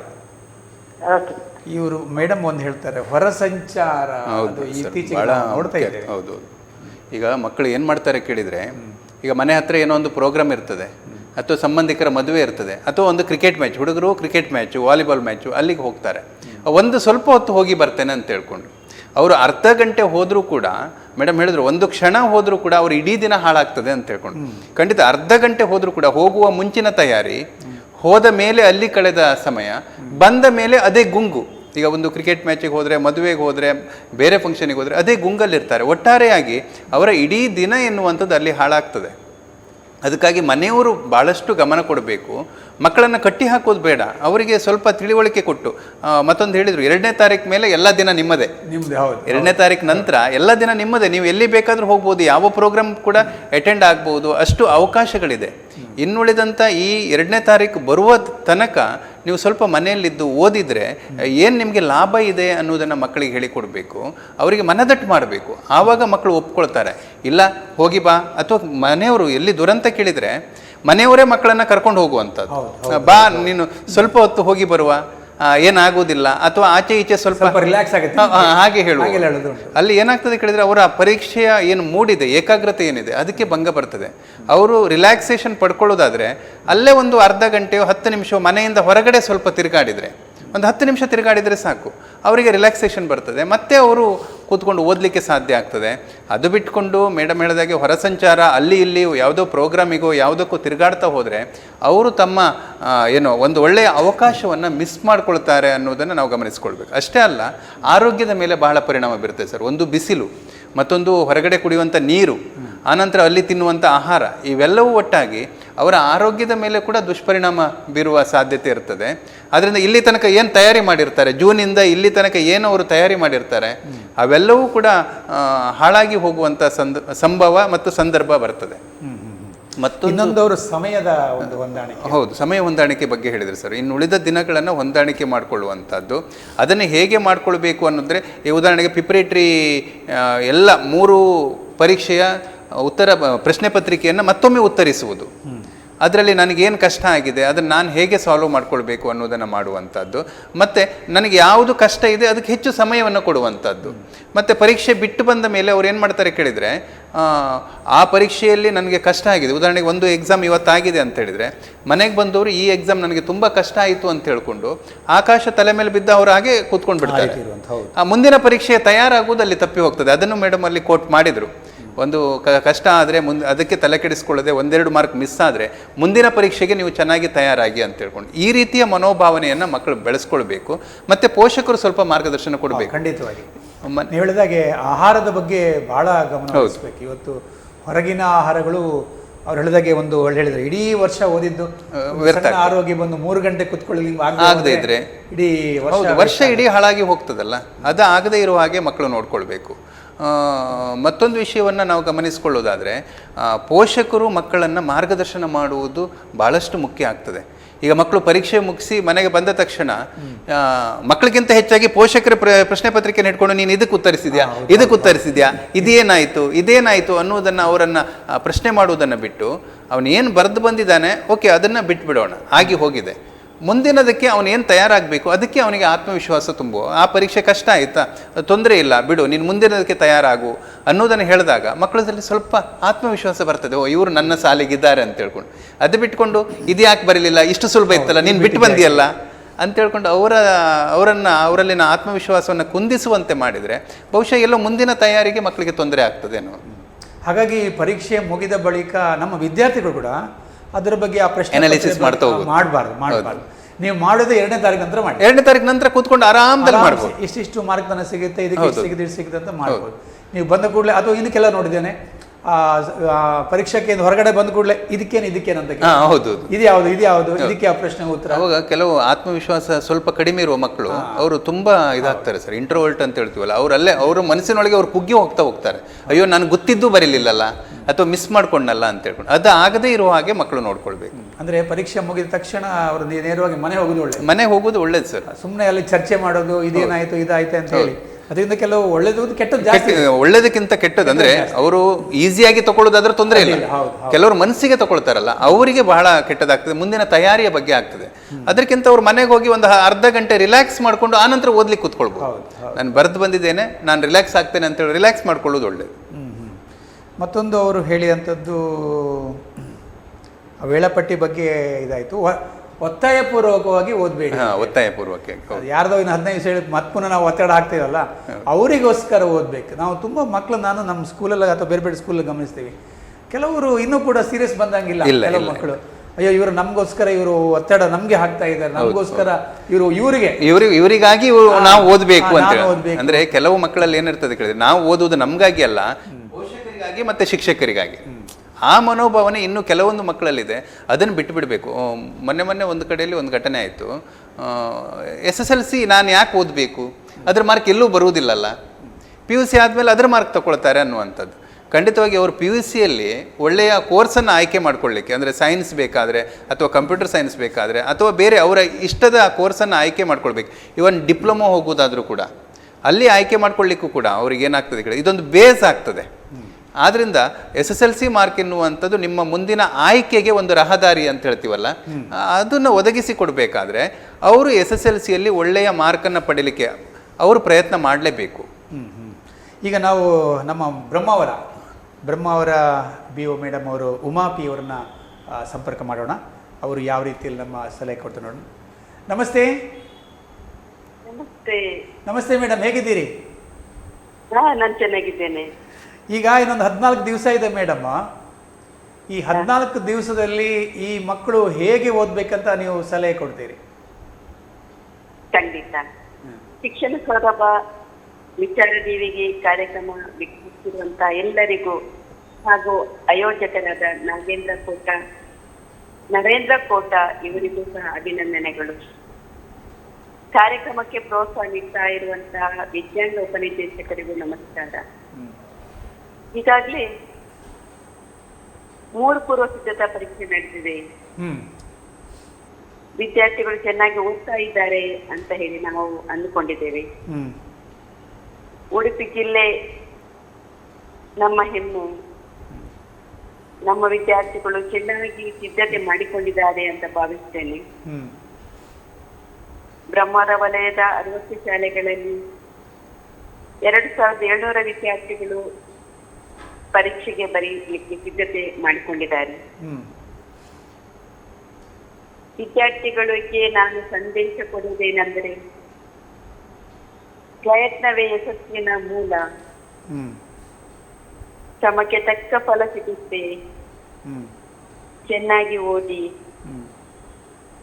ನಿಮ್ಮ ಅಮೂಲ್ಯ ಸಮಯಕ್ಕೆ ಬೆಲೆ ಕೊಡಿ. ನಿಮ್ಮ ಅಂಕಗಳು ಹೆಚ್ಚಾಗ್ತದೆ. ವಿದ್ಯೆ ಕಡಿಮೆಯಾದ್ರೂ ಪರವಾಗಿಲ್ಲ, ನಡತೆ ಸರಿಯಾಗಿರ್ಬೇಕು ಎಂಬುದೇ ನನ್ನ ಆಸೆ. ಬೆಳಕಿಲ್ಲದ ದಾರಿಯಲ್ಲಿ ನಡೆಯುವುದು, ಆದ್ರೆ ದಾರಿ ಇಲ್ಲದ, ಕನಸುಗಳಿಲ್ಲದ ದಾರಿಯಲ್ಲಿ ನಡೆಯುವುದು ತುಂಬಾ ಕಷ್ಟ. ನಿಮ್ಮ ಆತ್ಮಬಲ ನಿಮ್ಮ ದೊಡ್ಡ ಆಸ್ತಿ. ವಿದ್ಯಾರ್ಥಿಗಳೇ, ನಿಮ್ಮ ಮೇಲೆ ನಿಮಗೆ ನಂಬಿಕೆ ಇರಲಿ. ಶಿಕ್ಷಕರ ಪೋಷಕರ ಮಾರ್ಗದರ್ಶನದಲ್ಲಿ ನಡೆಯಿರಿ ಎಂಬುದು ನನ್ನ ಆಸೆ. ಮೇಡಮ್, ನಿಮ್ಮ ಪರೀಕ್ಷೆ ಬಗ್ಗೆ ಚಿಂತಿಸುವುದನ್ನು ಬಿಟ್ಟು ಪ್ರಯತ್ನಿಸಿ ಅಂತ ಹೇಳಿ ಹಾರೈಸ್ತೇನೆ ಸರ್. ಈಗ ನಿಮ್ಮ ಬ್ರಹ್ಮಾವರ ವಲಯದಲ್ಲಿ ಯಾವ ರೀತಿ ತಯಾರಿ ನಡೀತಾ ಉಂಟು SLCಗೆ? ನಮ್ಮ ಟೀಚರ್ಸ್ ಎಲ್ಲ, ಶಿಕ್ಷಕರೆಲ್ಲ ವಿದ್ಯಾರ್ಥಿಗಳಿಗೆ ಸಾಕಷ್ಟು ಪ್ರೋತ್ಸಾಹ ಕೊಡ್ತಾ ಇದ್ದಾರೆ ಸರ್. ಮನೆ ಭೇಟಿ ಮಾಡ್ತಾ ಇದ್ದಾರೆ. ವಿಶೇಷ ತರಗತಿಗಳನ್ನು ಬೆಳಿಗ್ಗೆ ಮಧ್ಯಾಹ್ನ ಮಾಡ್ತಾ ಇದ್ದಾರೆ. ಹಾಗೆ ವಿದ್ಯಾರ್ಥಿಗಳು ಅವರ ಮಕ್ಕಳಿಗಿಂತ ಹೆಚ್ಚು ಶಾಲಾ ವಿದ್ಯಾರ್ಥಿಗಳ ಬಗ್ಗೆ ಕಾಳಜಿ ವಹಿಸ್ತಾ ಇದ್ದಾರೆ. ಹಾಗಾಗಿ ನಮ್ಗೆ ಈ ಸಲ ಒಳ್ಳೆ ರಿಸಲ್ಟ್ ಬರ್ತದೆ ಎಂಬ ನಂಬಿಕೆಯಲ್ಲಿ ಬ್ರಹ್ಮಾವರ ವಲಯ ಪ್ರಥಮ ಸ್ಥಾನದಲ್ಲಿ ನಿಲ್ತದೆ ಅಂತ ಹೇಳಿ ಭಾವಿಸ್ತೇನೆ ಸರ್. ಖಂಡಿತ ಖಂಡಿತ. ಈಗ 18ನೇ ತಾರೀಕಿಗೆ ಪರೀಕ್ಷೆ ಆರಂಭ. ನಮ್ಮ ವಿದ್ಯಾರ್ಥಿಗಳಿಗೆ ನಮ್ಮ ಶುಭ ಹಾರೈಕೆಯ ಮಾತುಗಳು, ಒಂದು ಶುಭಾಶಯದ ಮಾತು. ಪ್ರೀತಿಯ ವಿದ್ಯಾರ್ಥಿಗಳು, ಗೆಲುವು ನಿಮ್ಮದೇ. ಪ್ರಯತ್ನ ನಿರಂತರವಾಗಿರಲಿ. ಶ್ರಮಕ್ಕೆ ತಕ್ಕ ಫಲ ಸಿಗುತ್ತೆ. ದೇವರ ಬಗ್ಗೆ, ಹಿರಿಯರ ಬಗ್ಗೆ ನಂಬಿಕೆ ಇರಲಿ.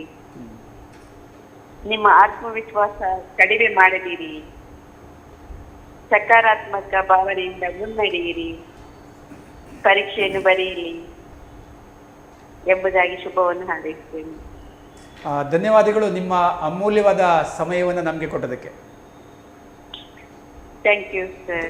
Thank you madam, thank you. All the best. Okay, ಈಗ ಇವರು ಮಾತಾಡ್ತಾ ಒಂದು ವಿಚಾರ ಹೇಳಿದರು, ಬೆಳಕಿಲ್ಲದ ದಾರಿಯಲ್ಲಿ ಸಾಗಬಹುದು, ಆದರೆ ಕನಸಿಲ್ಲದ ದಾರಿಯಲ್ಲಿ ಸಾಗುವುದು ಹೇಗೆ ಅಂತ ಹೇಳಿ ಭಾಳ ಒಳ್ಳೆಯ ಮಾತು. ಮಕ್ಕಳು ನಾವು ಒಳ್ಳೆಯ ಮಾರ್ಕನ್ನು ಪಡಿಬೇಕು ಅನ್ನುವಂಥ ಕನಸನ್ನು ಹೊತ್ತಿಳ್ಕೊಳ್ಬೇಕು. ಈಗ ಏನಾಗಿದೆ ಕೇಳಿದರೆ, ಕೆಲವು ಮಕ್ಕಳು ಯಾಕೆ, ನಾವು ಆವಾಗ ಚರ್ಚೆ ಮಾಡ್ತಾ ಇದ್ವಲ್ಲ, ಯಾಕೆ ಓದಬೇಕು ಅನ್ನುವಂಥದ್ದು. ನಾನು ಯಾಕೆ ಓದಬೇಕು ಅನ್ನೋದನ್ನು ಮಕ್ಕಳು ಫಸ್ಟು ಅರ್ಥ ಮಾಡಿಕೊಂಡ್ರೆ, ಮೊದಲಿಗೆ ಅದರ ಬಗ್ಗೆ ಗಮನ ಕೊಡಬೇಕು. ನನ್ನ ಮುಂದಿನ ಭವಿಷ್ಯಕ್ಕೆ ಒಂದು ರಹದಾರಿ SSLC ಪರೀಕ್ಷೆ ಎನ್ನುವಂಥದ್ದು, ನನಗೆ ಬೇಕಾದಂಥ ಕೋರ್ಸನ್ನು ಆಯ್ಕೆ ಮಾಡಿಕೊಳ್ಳುವಂಥದ್ದು, ಅದಕ್ಕೆ ಅವಕಾಶಗಳು SSLCಯಲ್ಲಿ ಸಿಗ್ತದೆ ಅನ್ನೋದನ್ನು ತಿಳ್ಕೊಂಡ್ರೆ ಆವಾಗ ಮಕ್ಕಳು ಹೆಚ್ಚು ಒತ್ತು ಕೊಟ್ಟು ಓದಲಿಕ್ಕೆ ಪ್ರಾರಂಭಿಸ್ತಾರೆ. ಮತ್ತೊಂದು ವಿಷಯವನ್ನು ಗಮನಿಸ್ಕೊಳ್ಬೇಕು ಮಕ್ಕಳು. SSLC ಆದ ಮೇಲೆ, ಉದಾಹರಣೆಗೆ ಒಬ್ಬನಿಗೆ ಮ್ಯಾಥ್ಸ್ ಕಷ್ಟ ಇದೆ ಅಂತ ಹೇಳಿದರೆ ಅವನಿಗೆ ಮ್ಯಾಥ್ಸನ್ನು ಬಿಟ್ಟುಬಿಡುವಂಥ ಅವಕಾಶ ಇದೆ. ಅವನು ಆರ್ಟ್ಸನ್ನು ತಗೊಳ್ಬೋದು, ಬೇರೆ ದಾರಿಯಲ್ಲಿ ಹೋಗ್ಲಿಕ್ಕಾಗ್ತದೆ. ಮ್ಯಾಥ್ಸ್ ಕಷ್ಟ ಇದೆ ಅಂತ ಹೇಳ್ಕೊಂಡು ಆ ಪಠ್ಯವನ್ನು ಓದದೆ ಅವನು SSLCಯಲ್ಲಿ ಫೇಲ್ ಆಗಿ ಹೋದರೆ ಅವನಿಗೆ ಮುಂದಿನ ದಾರಿಯೇ ಇರುವುದಿಲ್ಲ. ಆದ್ದರಿಂದ ಯಾವುದೇ ಕಷ್ಟ ಇರಲಿ, ನಾನು ಪಾಸಾಗುವಷ್ಟು ಮಾರ್ಕ್ ತೆಗಿತೇನೆ ಅನ್ನುವಂಥ ಪ್ರಯತ್ನವನ್ನು ಮಾಡಬೇಕು. ಅಂದರೆ ಮುಂದಿನ ನನ್ನ ಭವಿಷ್ಯಕ್ಕೆ ಇದು ಭದ್ರ ಬುನಾದಿ ಆಗ್ತದೆ ಅಂತ ಹೇಳ್ಕೊಂಡು. ಅದೇ ಸೋಷಿಯಲ್ ಕಷ್ಟ ಇರ್ತದೆ ಕೆಲವರಿಗೆ, ಆವಾಗ ಅದನ್ನು ಬಿಟ್ಕೊಂಡು ಅವರಿಗೆ ಸೈನ್ಸು ಮ್ಯಾಥ್ಸು ಈಸಿ ಆದರೆ ಸೈನ್ಸಿಗೆ ಹೋದರೆ ಇದನ್ನು ಓದುವಂಥ ಪ್ರಮೇಯ ಇರುವುದಿಲ್ಲ. ಅದನ್ನೆಲ್ಲ ಅರ್ಥ ಮಾಡಿಕೊಂಡು ನಾವು ಮುಂದೆ ಭವಿಷ್ಯದಲ್ಲಿ ಒಳ್ಳೆಯದಾಗಬೇಕಾದ್ರೆ, ನನಗೆ ಉಜ್ವಲದ ಭವಿಷ್ಯ ಬೇಕಾದರೆ ನಾನು ಪ್ರಯತ್ನ ಮಾಡಬೇಕು. ಸತತ ಪ್ರಯತ್ನ ಅಂತ ಹೇಳಿದರು. ಸತತವಾಗಿ ಪ್ರಯತ್ನ ಮಾಡ್ತಾ ಇದ್ದರೆ ಖಂಡಿತವಾಗಿ ಅವರಿಗೆ ಫಲ ಸಿಕ್ಕೇ ಸಿಗ್ತದೆ. ಯಾವುದೂ ಕೂಡ ಕಷ್ಟ ಅಲ್ಲ. ಈ ಬಾರಿ ಅಂತೂ ಎಲ್ಲ ಮಕ್ಕಳು 40 ಮಾರ್ಕನ್ನು 40 ಔಟ್ ಎಬವ್ 40 ಮಾರ್ಕನ್ನು ಪಡೆಯುವಂತೆ ಪ್ರೇರಣಾ ತಂಡಗಳು ಇಡೀ ಜಿಲ್ಲೆಯಾದ್ಯಂತ ತಮ್ಮ ಕೆಲಸವನ್ನು ಮಾಡಿದೆ. ಅವರಿಗೆ ಶಿಕ್ಷಕರಿಗೆ ಮತ್ತು ವಿದ್ಯಾರ್ಥಿಗಳಿಗೆ ಏನು ಬೇಕು, ಏನು ಅಧ್ಯಯನ ಮಾಡಬೇಕು ಅನ್ನೋದ್ರ ಬಗ್ಗೆ ಎಲ್ಲ ಮಾರ್ಗದರ್ಶನವನ್ನು ಕೊಟ್ಟಿದೆ. ಅಷ್ಟೇ ಅಲ್ಲದೆ ಮಕ್ಕಳ ಹತ್ರ ಅವ್ರು ಹೇಳಿದ ಹಾಗೆ ಈಗ 3 ಪ್ರಶ್ನೆ ಪತ್ರಿಕೆಗಳಿದೆ ಪ್ರಿಪ್ರೇಟರಿದು, ಆನಂತರ ಮತ್ತೊಂದು 4 ಮಾಡೆಲ್ ಕ್ವಶನ್ ಪೇಪರ್ಗಳಿದೆ. ಇವೆಲ್ಲವನ್ನು ಬಿಡಿಸುವುದರ ಮೂಲಕ ಹೆಚ್ಚು ಕಡಿಮೆ ಅವರು 90% ಸಿಲೆಬಸ್ಸನ್ನು ಕವರ್ ಮಾಡ್ತಾರೆ. ಇವೆಲ್ಲವನ್ನು ಬಿಡಿಸಿದರೆ ಆವಾಗ ಅವರಿಗೆ ಬೇರೆ ಕಷ್ಟವೇ ಆಗೋದಿಲ್ಲ ಅಂತ ಹೇಳ್ಬೋದು. ಪರೀಕ್ಷೆಯಲ್ಲಿ ಎಬವ್ 60% ಮಾರ್ಕ್ ತಗೊಳ್ಳಿಕ್ಕೆ ಸಾಧ್ಯ ಆಗ್ತದೆ ಸರ್. ಇದೊಂದು ಭಾಳ ಮುಖ್ಯ. ಅದು ಕೆಲವರು ಅದನ್ನು ಇನ್ನೂ ಕೂಡ ಗಮನಿಸಿಲ್ಲ. ಕೆಲವು ಮಕ್ಕಳು ನಾನು ಗಮನಿಸಿದಾಗೆ ಇದು 4+3 ಹೌದು. ಅದ್ರ ಬಗ್ಗೆ ಹೇಳಿದ್ರೆ ಅವ್ರೇನು ಹೇಳ್ತಾರೆ, ಕೆಲವು ಮಕ್ಕಳು ಹೇಳ್ತಾರೆ ಬರೋದು ಹೌದಾ, ಅದೇ ಬರೋದು ಹೌದಾ, ಪಕ್ಕನ, ಗ್ಯಾರಂಟಿಯಾ? ಇಲ್ಲ, ಖಂಡಿತವಾಗಿ ಇಷ್ಟೆಲ್ಲ ಮಾಡಿದ್ರ ಉದ್ದೇಶ ಅದೇ ಅಲ್ವೇ? ಅಲ್ಲಿ ಮಕ್ಕಳದೊಂದು ನಿರೀಕ್ಷೆ ಇರ್ತದೆ ಸರ್. ಅಂದ್ರೆ ಅದೇ ಪ್ರಶ್ನೆ ಬರಬೇಕು ಅಂತ ಹೇಳ್ಬೋದು. ಅದೇ ಪ್ರಶ್ನೆ ಬರುವುದಿಲ್ಲ, ಸ್ವಲ್ಪ ಟ್ರಿಕ್ಕಿಯಾಗಿ ವ್ಯತ್ಯಾಸ ಆಗಿರ್ತದೆ, ಸ್ವಲ್ಪ ಅದನ್ನು ಬದಲಾಯಿಸಿ ಕೊಟ್ಟಿರ್ತಾರೆ. ಅದನ್ನು ಅರ್ಥ ಮಾಡ್ಕೊಳ್ಳೋದಿಲ್ಲ ಮಕ್ಕಳು. ನಮ್ಮ ಮಕ್ಕಳು ಅಲ್ಲಿ ಸೋಲ್ತಾ ಇದ್ದಾರೆ. ಅವ್ರು ಅದನ್ನು ಅರ್ಥ ಮಾಡಿಕೊಂಡ್ರೆ ಬಹುಶಃ ಅವರಿಗೆ ಎಬವ್ 60% ಮಾರ್ಕನ್ನು ಪಡೀಲಿಕ್ಕೆ ಖಂಡಿತ ಸಾಧ್ಯ ಇದೆ. ಹೌದು. ಮತ್ತೊಂದು ಇನ್ನೊಂದು ಹೇಳಿದ್ದು, ಇವರು ಕುಂದಾಪುರದಲ್ಲಿ ಇವರು ಶೋಭಾ ಮೇಡಮ್ ಅವರ ತಂಡ 40 ಏನೋ ಪಾಸ್ ಪ್ಯಾಕ್. ಹೌದು, ಅದೇ ಪ್ರೇರಣಾ ತಂಡ ಕೊಡ್ತಾ ಇರುವಂಥದ್ದು. ಹೌದು, ಬಹಳ ಒಳ್ಳೆಯ ಅಂಶಗಳು. ಬಹುಶಃ ಇಲ್ಲಿ ಕೂಡ ಅವರು ಹಂಚಬಹುದೇನೋ ಕೊನೆ ಕ್ಷಣ ಎಲ್ಲ ಇಡೀ ಡಿಸ್ಟಿಕ್ಕಿಗೆ ಅದು ಸಿಕ್ಕುವ ಹಾಗೆ ಅವರು ಮಾಡ್ಬೋದೇನೋ ಸಾಮಾನ್ಯವಾಗಿ PDF ಫೈಲ್ ಇದ್ರೆ. ಹೌದು, ಸಬ್ಜೆಕ್ಟ್ ಟೀಚರ್ಸ್ ಗ್ರೂಪಲ್ಲಿ ಅದು ಶೇರ್ ಆಗ್ತದೆ, ಶೇರ್ ಆಗಿರ್ತದೆ, ಖಂಡಿತವಾಗಿ ಶೇರ್ ಆಗ್ತದೆ. ಹಾಗೆ ಅದನ್ನ ಇಡೀ ಡಿಸ್ಟಿಕ್ ಅವರು ಬಳಸುವಂತೆ ಮಾಡ್ಕೊಂಡ್ರೆ ಬಹುಶಃ ಒಳ್ಳೇದಾಗ್ತದೆ ಅದು. ಇವ್ರ ಆತ್ಮಬಲ ಎಲ್ಲ ಗೆಲ ಅಂತ ಹೇಳಿ. ಹೌದೌದು, ಇದು ಬಹಳ ಮುಖ್ಯ. ಯಾವುದಕ್ಕೂ ನಾವು ಸೋಲದೇ ಇರುವಂಥದ್ದು, ಸೋಲು ಅಂತಿಮವಲ್ಲ, ಅಲ್ಲ, ಸೋಲದೇ ಇರುವುದು. ಈಗ ಒಂದು ಪರೀಕ್ಷೆ ಕಷ್ಟ ಆದರೂ ಕೂಡ ಮತ್ತೆ 5 ಬಾಕಿ ಇದೆ, ಮತ್ತೊಂದು ಇದಾದರೂ ಕೂಡ ಮತ್ತೆ 3 ಬಾಕಿ, 2 ಬಾಕಿ ಇದೆ ಅಲ್ವಾ, ಆಮೇಲೆ 1 ಬಾಕಿ ಇದೆ, ಅಷ್ಟು ಕಷ್ಟ ಆದ್ರೂ ಮತ್ತೊಂದು ಪರೀಕ್ಷೆ ಬಾಕಿ ಇದೆ. ಅಂದ್ರೆ ಅವರು ಕೊನೆಯಲ್ಲಿ ಹೇಳಿದ ಮಾತು, ಆ ಪ್ರಮೇಯ ಬರುವುದಿಲ್ಲ ಸರ್, ಆ ಪ್ರಮೇಯ ಬರುವುದಿಲ್ಲ. ಖಂಡಿತವಾಗಿ ಎಲ್ಲರೂ ಪಾಸ್ ಆಗ್ತಾರೆ, ಯಾಕಂದ್ರೆ ಎಲ್ಲರೂ ಕೂಡ ಪ್ರಯತ್ನ ಮಾಡಿದ. ಹಾಗೆ ನೀವು ಹೇಳಿದಾಗೆ ನಮ್ಯತೆ ಮತ್ತು ವಿದ್ಯಾರ್ಥಿ ಸ್ನೇಹಿ ಪರೀಕ್ಷೆ ಈ ಬಾರಿ ಆದ್ರಿಂದಾಗಿ ಸ್ವಲ್ಪ ಎಲ್ಲೋ ಒಂದ್ ಕಡೆ ಸ್ವಲ್ಪ ಒಂದಿಷ್ಟು ಮಕ್ಕಳು ಇಲ್ಲ ಎಂಬುದು ನಾವು ಗಮನಿಸಿದ್ದು. ನೀವು ಪ್ರಶ್ನೆ ಪತ್ರಿಕೆಯನ್ನು ಗಮನಿಸಿದಾಗ, ಸರ್ ನೀವೆಲ್ಲ ಹೇಳೋದು ಹೌದು, ಅದರದ್ದು ಬರೋದೇ ಇಲ್ಲ, ನೀವು ಹೇಳಿ ಅಂತ ಹೇಳಿ ನಾನು ಈ ಕಾರ್ಯಕ್ರಮ ಹೇಳಿದಾಗ ಸರ್ ನೀವು ಹೇಳಿ, ಇಲಾಖೆಗೆ ಹೇಳಿ, ಆ ವ್ಯಕ್ತಿಗಳಿಗೆ ಹೇಳಿ ಅಂತ ಹೇಳಿದವರು ಇದ್ದಾರೆ. ನೋಡೋಣ, ಈ ಮಾಧ್ಯಮದ ಮೂಲಕ ಅದು ಕೂಡ ನಾನೊಂದು ಕೇಳಿಕೊಳ್ಳುವಂಥದ್ದು. ಪ್ರಶ್ನೆ ಪತ್ರಿಕೆ ಏನು ನಾವು ಸೂಚನೆ ಕೊಡ್ತೀವಿ, ನಾವೆಲ್ಲ ಸೇರಿ ಏನು ಮಾಡ್ತೀವಿ, ಅದನ್ನು ಅನುಸರಿಸುವುದು ಬಹಳ ಒಳ್ಳೆಯದು ಅಂತ ನಮ್ಮ ಖಂಡಿತವಾಗಿ ಈ ಮೂಲಕ ನಮ್ಮ ಕೇಳ್ಕೊಳ್ಳೋದು. ಈ ಮಾಧ್ಯಮದ ಮೂಲಕ ಪ್ರಶ್ನೆ ಪತ್ರಿಕೆ ತಯಾರು ಮಾಡುವವರು ಅಥವಾ ಅಧಿಕಾರಿಗಳು ಏನಿರ್ತಾರೆ ಅವರೆಲ್ಲ ಏನು ನಮಗೆ ನಮ್ಮ ಶಾಲೆಗಳಿಗೆ ವಿದ್ಯಾರ್ಥಿಗಳು ಕೊಟ್ಟಿರ್ತೀರಿ ಅದನ್ನ ಸ್ವಲ್ಪ ಪಾಲನೆ ಮಾಡಿದ್ರೆ, ಸ್ವಲ್ಪ ಅಲ್ಲದಕ್ಕಿಂತ ಅದನ್ನೇ ಪಾಲನೆ ಮಾಡಿದ್ರೆ ಒಳ್ಳೆಯದು ಅಂತ ನಮ್ಮೊಂದು ಕೋರಿಕೆ ಕೇಳುವಂಥದ್ದು. ಯಾಕೆಂದ್ರೆ ಇಷ್ಟೆಲ್ಲ ಮಾಡಿದ ಮೇಲೆ ಕೊನೆಗೆ ಆ ಮಗುವಿಗೆ ತುಂಬಾ ಪರೀಕ್ಷೆಗಳು ಕಷ್ಟ ಆಯ್ತಂತ ಆದ್ರೆ ಒಂದು ಪಾಸ್ ಆಗುವ, ಈಗ ಹೇಗೆ ಉಳಿದವರು ಈಗ ಜೀನಿಯಸ್ ಮಕ್ಕಳು, ಬ್ರಿಲಿಯಂಟ್ ಮಕ್ಕಳು ಹೇಗೂ ಪಾಸ್ ಆಗ್ತಾರೆ. ಈಗ ನಮ್ಮ ಗಮನದ ದಡ್ಡ ಮತ್ತು ಅತಿ ದಡ್ಡ ವಿದ್ಯಾರ್ಥಿಗಳು ಅಂತ ಹೇಳಿದ್ರೆ ಈ ಎಜ್ಜಲ್ಲಿರುವವರು, ದಡ್ಡ ಅನ್ನೋದಕ್ಕಿಂತ ಎಜ್ಜಲ್ಲಿ ಇರ್ತಾರಲ್ಲ ಅವರು. ಯಾವ ಮಕ್ಕಳು ಕೂಡ ದಡ್ಡರಲ್ಲ ಅಂತೇಳಿ ಹೇಳ್ತೀರಿ ನೀವು. ಅದೇ ರೀತಿಯಲ್ಲಿ ಅಂದರೆ ಆ ಎಜ್ಜಲ್ಲಿರುವ ಮಕ್ಕಳು ಮೇಲೆ ಬರುವ ಹಾಗೆ, ಅವರು ಅಪ್ಪಿತಪ್ಪಿ ಕೆಳಗೆ ಬೀಳಬಾರ್ದು, ಅವರು ಮೇಲೆ ಹತ್ತಿ ಬರಬೇಕು. SSLC ಅನ್ನುವಂಥ ಘಟ್ಟವನ್ನು ಹತ್ತಲಿಕ್ಕೆ ಅನುಕೂಲವಾಗುವಂತಹ ಒಂದು ಅವಕಾಶವನ್ನು ಮಾಡಿಕೊಟ್ರೆ ಭಾಳ ಒಳ್ಳೆಯದಾಗ್ತದೆ. ಮತ್ತು ಆ ಮಕ್ಕಳಿಗೆ ಏನಾಗ್ತದೆ ಕೇಳಿದರೆ, ಅವರು ಯಾಕೆ ತಪ್ಪಿ ಬೀಳ್ತಾರೆ ಕೇಳಿದರೆ, ಈ ಪ್ರಶ್ನೆಗಳನ್ನು ಅರ್ಥೈಸಿಕೊಳ್ಳೋದ್ರಲ್ಲಿ ಸೋಲ್ತಾರೆ ಸರ್ ಅವರು. ಹಾಗಾಗಿ ಅವರಿಗೆ ಸ್ವಲ್ಪ ತೊಂದರೆ ಆಗ್ತದೆ. ಅದಾಗದೇ ಇರುವಂತಹ ಒಂದಷ್ಟು ಪ್ರಶ್ನೆಗಳು, ಅಟ್ಲೀಸ್ಟ್ ಒಂದು 28-30 ಮಾರ್ಕನ್ನು ಪಡೆಯುವಂಥ ಪ್ರಶ್ನೆಗಳು ಅವರಿಗೆ ನೇರವಾಗಿ ಬಂದರೆ, ನೇರವಾದ ಪ್ರಶ್ನೆ ಇದ್ದರೆ ಆ ಮಕ್ಕಳು ಈಸಿಯಾಗಿ ಪಾಸಾಗಿ ಹೋಗ್ತಾರೆ. ಜ್ಞಾನಕ್ಕೆ ಮತ್ತು ತಿಳುವಳಿಕೆ ಸಂಬಂಧಪಟ್ಟಂಥದ್ದು ನೇರವಾದ ಪ್ರಶ್ನೆಗಳಿದ್ರೆ ಅವರು ಸ್ವಲ್ಪ ಸುಲಭದಲ್ಲಿ ಅರ್ಥೈಸ್ಕೊಳ್ತಾರೆ. ನಾನು ಹೇಳಿದ್ದು ಯಾವ ಅರ್ಥ ಅಂತ ಹೇಳಿದ್ರೆ, ದಡ್ಡ ಅಂತ ಅನ್ಸ್ಕೊಂಡು ನೀವೇ ಅದೇ ಮಾತನ್ನ ಹೇಳ್ತೀರಿ. ದಡ್ಡ ಅಂತ ಅನ್ಸ್ಕೊಂಡದ್ದು, ಈಗ ದಡ್ಡನಾಗಿ ಯಾರು ಹುಟ್ಟೋದಿಲ್ಲ, ಇಲ್ಲ ಕರೆಕ್ಟ್, ದಡ್ಡ ಅಂತ ಅನ್ಸ್ಕೊಂಡಿರ್ತಾನೆ. ಕರೆಕ್ಟ್. ಬಟ್ ಒಳ್ಳೆಯ ಸಮಯ, ಸಂದರ್ಭ, ಪ್ರೇರಣೆ ಎಲ್ಲ ಸಿಕ್ಕಿದಾಗ ಅನಂತರ ನಮ್ಮಿಂದ ಹೇಳಿಸ್ಕೊಳ್ಳುವುದು ಅವರು. ಹಾಗಾಗಿ ನಾವು ಹೇಳಿರ್ತೇವೆ ಅಷ್ಟೇ, ಅವನಲ್ಲ ನಮ್ಮಿಂದ ಹೇಳಿಸ್ಕೊಳ್ಳೋದು. ಹಾಗಾಗಿ ಅವರು ಅನ್ಕೊಂಡಿದ್ರೆ, ಯಾರಾದ್ರೂ ಅನ್ಕೊಂಡಿದ್ರೆ ನಾನು ದಡ್ಡ ಅಂತ ಎಲ್ಲರೂ ಹೇಳ್ತಾರೆ, ಅದಲ್ಲ. ಈ ದಡ್ಡ ಅಂತ ಜಗತ್ತಲ್ಲಿ ಯಾರೂ ಇಲ್ಲ. ಕರೆಕ್ಟ್. ಯಾಕಂದ್ರೆ ಒಂದು ಹಂತಲ್ಲಿ ಅವನು ಯಾವುದೊಂದು ವಿಷಯಕ್ಕೆ ಸಂಬಂಧಪಟ್ಟ ಆತ ಕಡಿಮೆ ಇರಬಹುದು, ಇನ್ನೊಂದು ಕ್ಷೇತ್ರದಲ್ಲಿ ಅವನು ಬಹಳ, ಅವನಿಗೆ ಶಿಕ್ಷಕರ ಸಮ ಅಲ್ಲ. ಹೌದು, ಈ ಮಾತನ್ನು ನೀವು ಎಲ್ಲ ಕಡೆ ಹೇಳ್ತಾ ಬರ್ತೀರಿ. ಯಾಕೆಂತ ಹೇಳಿದ್ರೆ ಎಲ್ಲ ಒಂದ್ ಕಡೆ ಒಬ್ಬ ದೋಣಿಯಲ್ಲಿ ಒಬ್ಬ ಹೋಗ್ತಿದ್ದ ಪಂಡಿತ ಮತ್ತು ಅಂಬಿಗ ಹೋಗ್ತಾ ಇರುವಾಗ ಈ ಪಂಡಿತ ಕೇಳ್ತಾನಂತ, ನಿನಗೆ ವೇದ ಗೊತ್ತುಂಟೆ, ಅದು ಗೊತ್ತುಂಟೆ, ಇದು ಗೊತ್ತುಂಟೆ. ಸೊ ಅವನೆಲ್ಲ ಗೊತ್ತಿಲ್ಲ ಹೇಳ್ತಾ, ಆಗ ನಿನ್ನ ಬದುಕು ಏನು ಅಂತ ಹೇಳ್ತಾನೆ. ಅದೇ ಸ್ವಲ್ಪ ಹೊತ್ತಲ್ಲಿ ಒಂದು ನೆರೆ ಸ್ಟಾರ್ಟ್ ಆಗುತ್ತೆ, ಹಾಗೆ ಅವನು ಈಚೆಗೆ ಬರುತ್ತೆ ಅಂತ ಕೇಳ್ತಾನೆ, ಅವನಿಗೆ ಗೊತ್ತಿಲ್ಲ, ಅದು ಗೊತ್ತಿಲ್ಲ. ಸೊ ಹಾಗಾಗಿ ಗೊತ್ತಿಲ್ಲ ಎಂಬ ಕಾರಣಕ್ಕಾಗಿ ಹೊರತು ಖಂಡಿತವಾಗಿ ಈ ಜಗತ್ತಿನಲ್ಲಿ ದಡ್ಡರಂತೆ ಯಾರು ಇರೋದಿಲ್ಲ. ಇಲ್ಲಿ ನಾವು ಏನ್ ಮಾಡ್ಬೇಕಾಗಿದೆ, ನೀವು ಹೇಳಿದಾಗೆ ಪೋಷಕರು ಒಂದು ಪ್ರೇರಣೆಯನ್ನ ಕೊಡಬೇಕಾಗತ್ತೆ. ಯಾರೋ ನನಗೆ ನೆನಪಾಗುತ್ತೆ, ಯಾವ ವ್ಯಕ್ತಿ ನೆನಪಾಗ್ತಾ ಇಲ್ಲ, ಅವನಕ್ಕೆ ಸ್ಕೂಲಲ್ಲಿ ಒಂದು ಲೆಟರ್ ಕಳಿಸ್ಕೊಡ್ತಾರಂತೆ, ಯಾವ ವ್ಯಕ್ತಿ ನೆನಪಾಗ್ತಾ ಇಲ್ಲ. ಆಗ ಅದ್ರಲ್ಲಿ ಏನು ಆಕ್ಚುಲಿ ಬರುತ್ತೆ ಅಂದ್ರೆ, ನಿಮ್ಮ ಹುಡುಗ ಬಹಳ ದಡ್ಡ, ಅವನು ತುಂಬಾ ನಾಲಾಯಕ್ಕು ಅಂತ ಬರ್ದಿತ್ತು. ಎಡಿಸನ್ ಬಹುಶಃ ಗೊತ್ತಿಲ್ಲ, ಏನೇ ಇರಲಿ. ಆ ಅಮ್ಮ ಏನು ಓದ್ತಾರೆ ಅಂತ ಹೇಳಿದ್ರೆ ಅದನ್ನ ಪಾಸಿಟಿವ್ ಆಗಿ ಓದ್ತಾರೆ. ಏನು ಓದ್ತಾರೆ ಅಂತ ಹೇಳಿದ್ರೆ, ಆ ಮಗು ಕೇಳುತ್ತೆ, ಅಮ್ಮ ಏನು ಬರ್ದಿದ್ದಾರೆ ನಮ್ಮ ಬಗ್ಗೆ ಹೇಳಿ. ಆಗ ಅಮ್ಮ ಹೇಳ್ತಾರಂತೆ, ನಿಮ್ಮ ಮಗನಿಗೆ ನಮ್ಮ ಸ್ಕೂಲ್ ಅಲ್ಲ, ಅವನು ಬಹಳ ಬುದ್ಧಿವಂತ, ಅವನು ತುಂಬಾ ಜಾಣ, ಹಾಗಾಗಿ ನೀವೇ ಅವನಿಗೆ ಮನೇಲಿ ಓದಿಸಿ ಅಂತ ಹೇಳಿದಂತೆ. ಸೊ ಅದನ್ನ ಕೇಳಿದಾಗ ಆ ಮಾವನಿಗೆ ಒಂದು ಧನಾತ್ಮಕವಾದಂತ ಒಂದು ಚಿಂತನೆ ಮೂಡಿ ಅವ ದೊಡ್ಡ ವಿಜ್ಞಾನಿ ಆದಂತ ನನ್ಗೆ ನೆನಪಾಗ್ತಾ ಇದೆ. ಅಂತ ಪೋಷಕರೇ ನಮಗೆ ಬೇಕಾಗುವುದು. ಅಂತ ಪೋಷಕರು ಬೇಕು. ಮಗು ನೀವು ಹೇಳಿದಾಗೆ ಬಂದ ಕೂಡಲೇ ಕ್ವಶನ್ ತಗೊಂಡು, ಇಲ್ವಾ ಇದಕ್ಕೇನು, ಇದಕ್ಕೆ ಇಷ್ಟು ಬರೀ ಕೇಳುವುದಲ್ಲ. ಅದರ ಬದಲು ನಾಳೆ ಏನಾಗಬೇಕಾಗಿದೆ ಆ ವಿಚಾರದ ಬಗ್ಗೆ ಚರ್ಚೆ ಮಾಡಿದರೆ, ಪ್ರೇರಣೆಯ ಮಾತುಗಳು ಆಡಿದರೆ ಇನ್ನಿಷ್ಟು ಬೇಕಾಗೋದು ಅದೇ. ಹೌದು. ಇನ್ನು 14 ದಿವಸ ಬೇಕಾಗೋದು ಪೋಷಕರ ಪ್ರೇರಣೆ ಮಾತುಗಳು, ಕರೆಕ್ಟ್, ಮತ್ತು ಎಲ್ಲ ಶಿಕ್ಷಕರ ಪ್ರೇರಣೆಯ ಮಾತುಗಳು. ನಮ್ಮ ಪ್ರೇರಣೆ ಟೀಮ್ ಮಾಡಿದ್ರೆ ಡಯಟ್ನವರು ಆ ಟೀಮ್ನ ಹೆಲ್ಪ್ ಬೇಕಾದ್ರೆ ಪಡ್ಕೊಳ್ಬೋದು. ಕರೆಕ್ಟ್.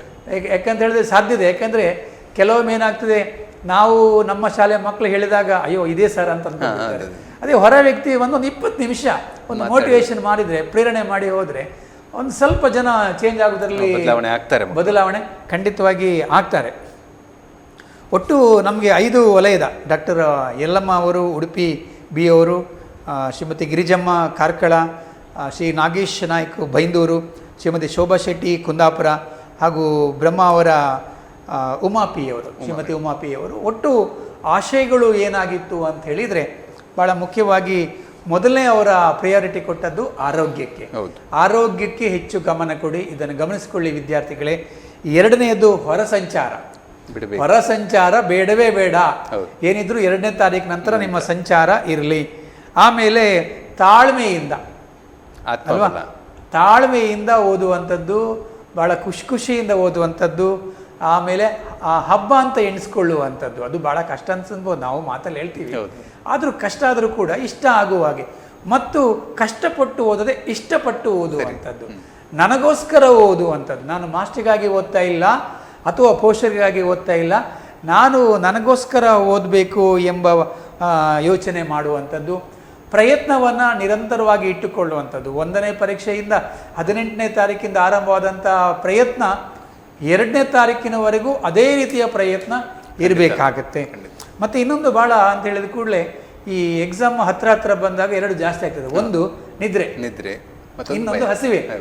ನೀವೇನು ಯೋಚನೆ ಮಾಡ್ತಾರೆ ನಮ್ಮ ಮಕ್ಕಳು ಅಂತ ಹೇಳಿದ್ರೆ, 2ನೇ ತಾರೀಕಿಗೆ ನಾನು ಮಧ್ಯಾಹ್ನ ಸಖತ್ತಾಗಿ ನಿದ್ರೆ ಮಾಡಬೇಕಂತ ಯೋಚನೆ ಮಾಡ್ತಾರೆ, ಅವ್ರು ನಿದ್ರೆನೇ ಬರಲ್ಲ. ಹಾಗಾಗಿ ಇಲ್ಲಿ ನಿದ್ರೆ ಬಂದಾಗ, ಎಲ್ಲಿ ನಿದ್ರೆ ಬರುತ್ತೆ ಅಲ್ಲಿ ಸ್ವಲ್ಪ ಗಟ್ಟಿ ಓದುವನ್ನು ಮಾಡಿಕೊಳ್ಳುವಂಥದ್ದು ಕೂಡ ಬೇಕಾಗತ್ತೆ.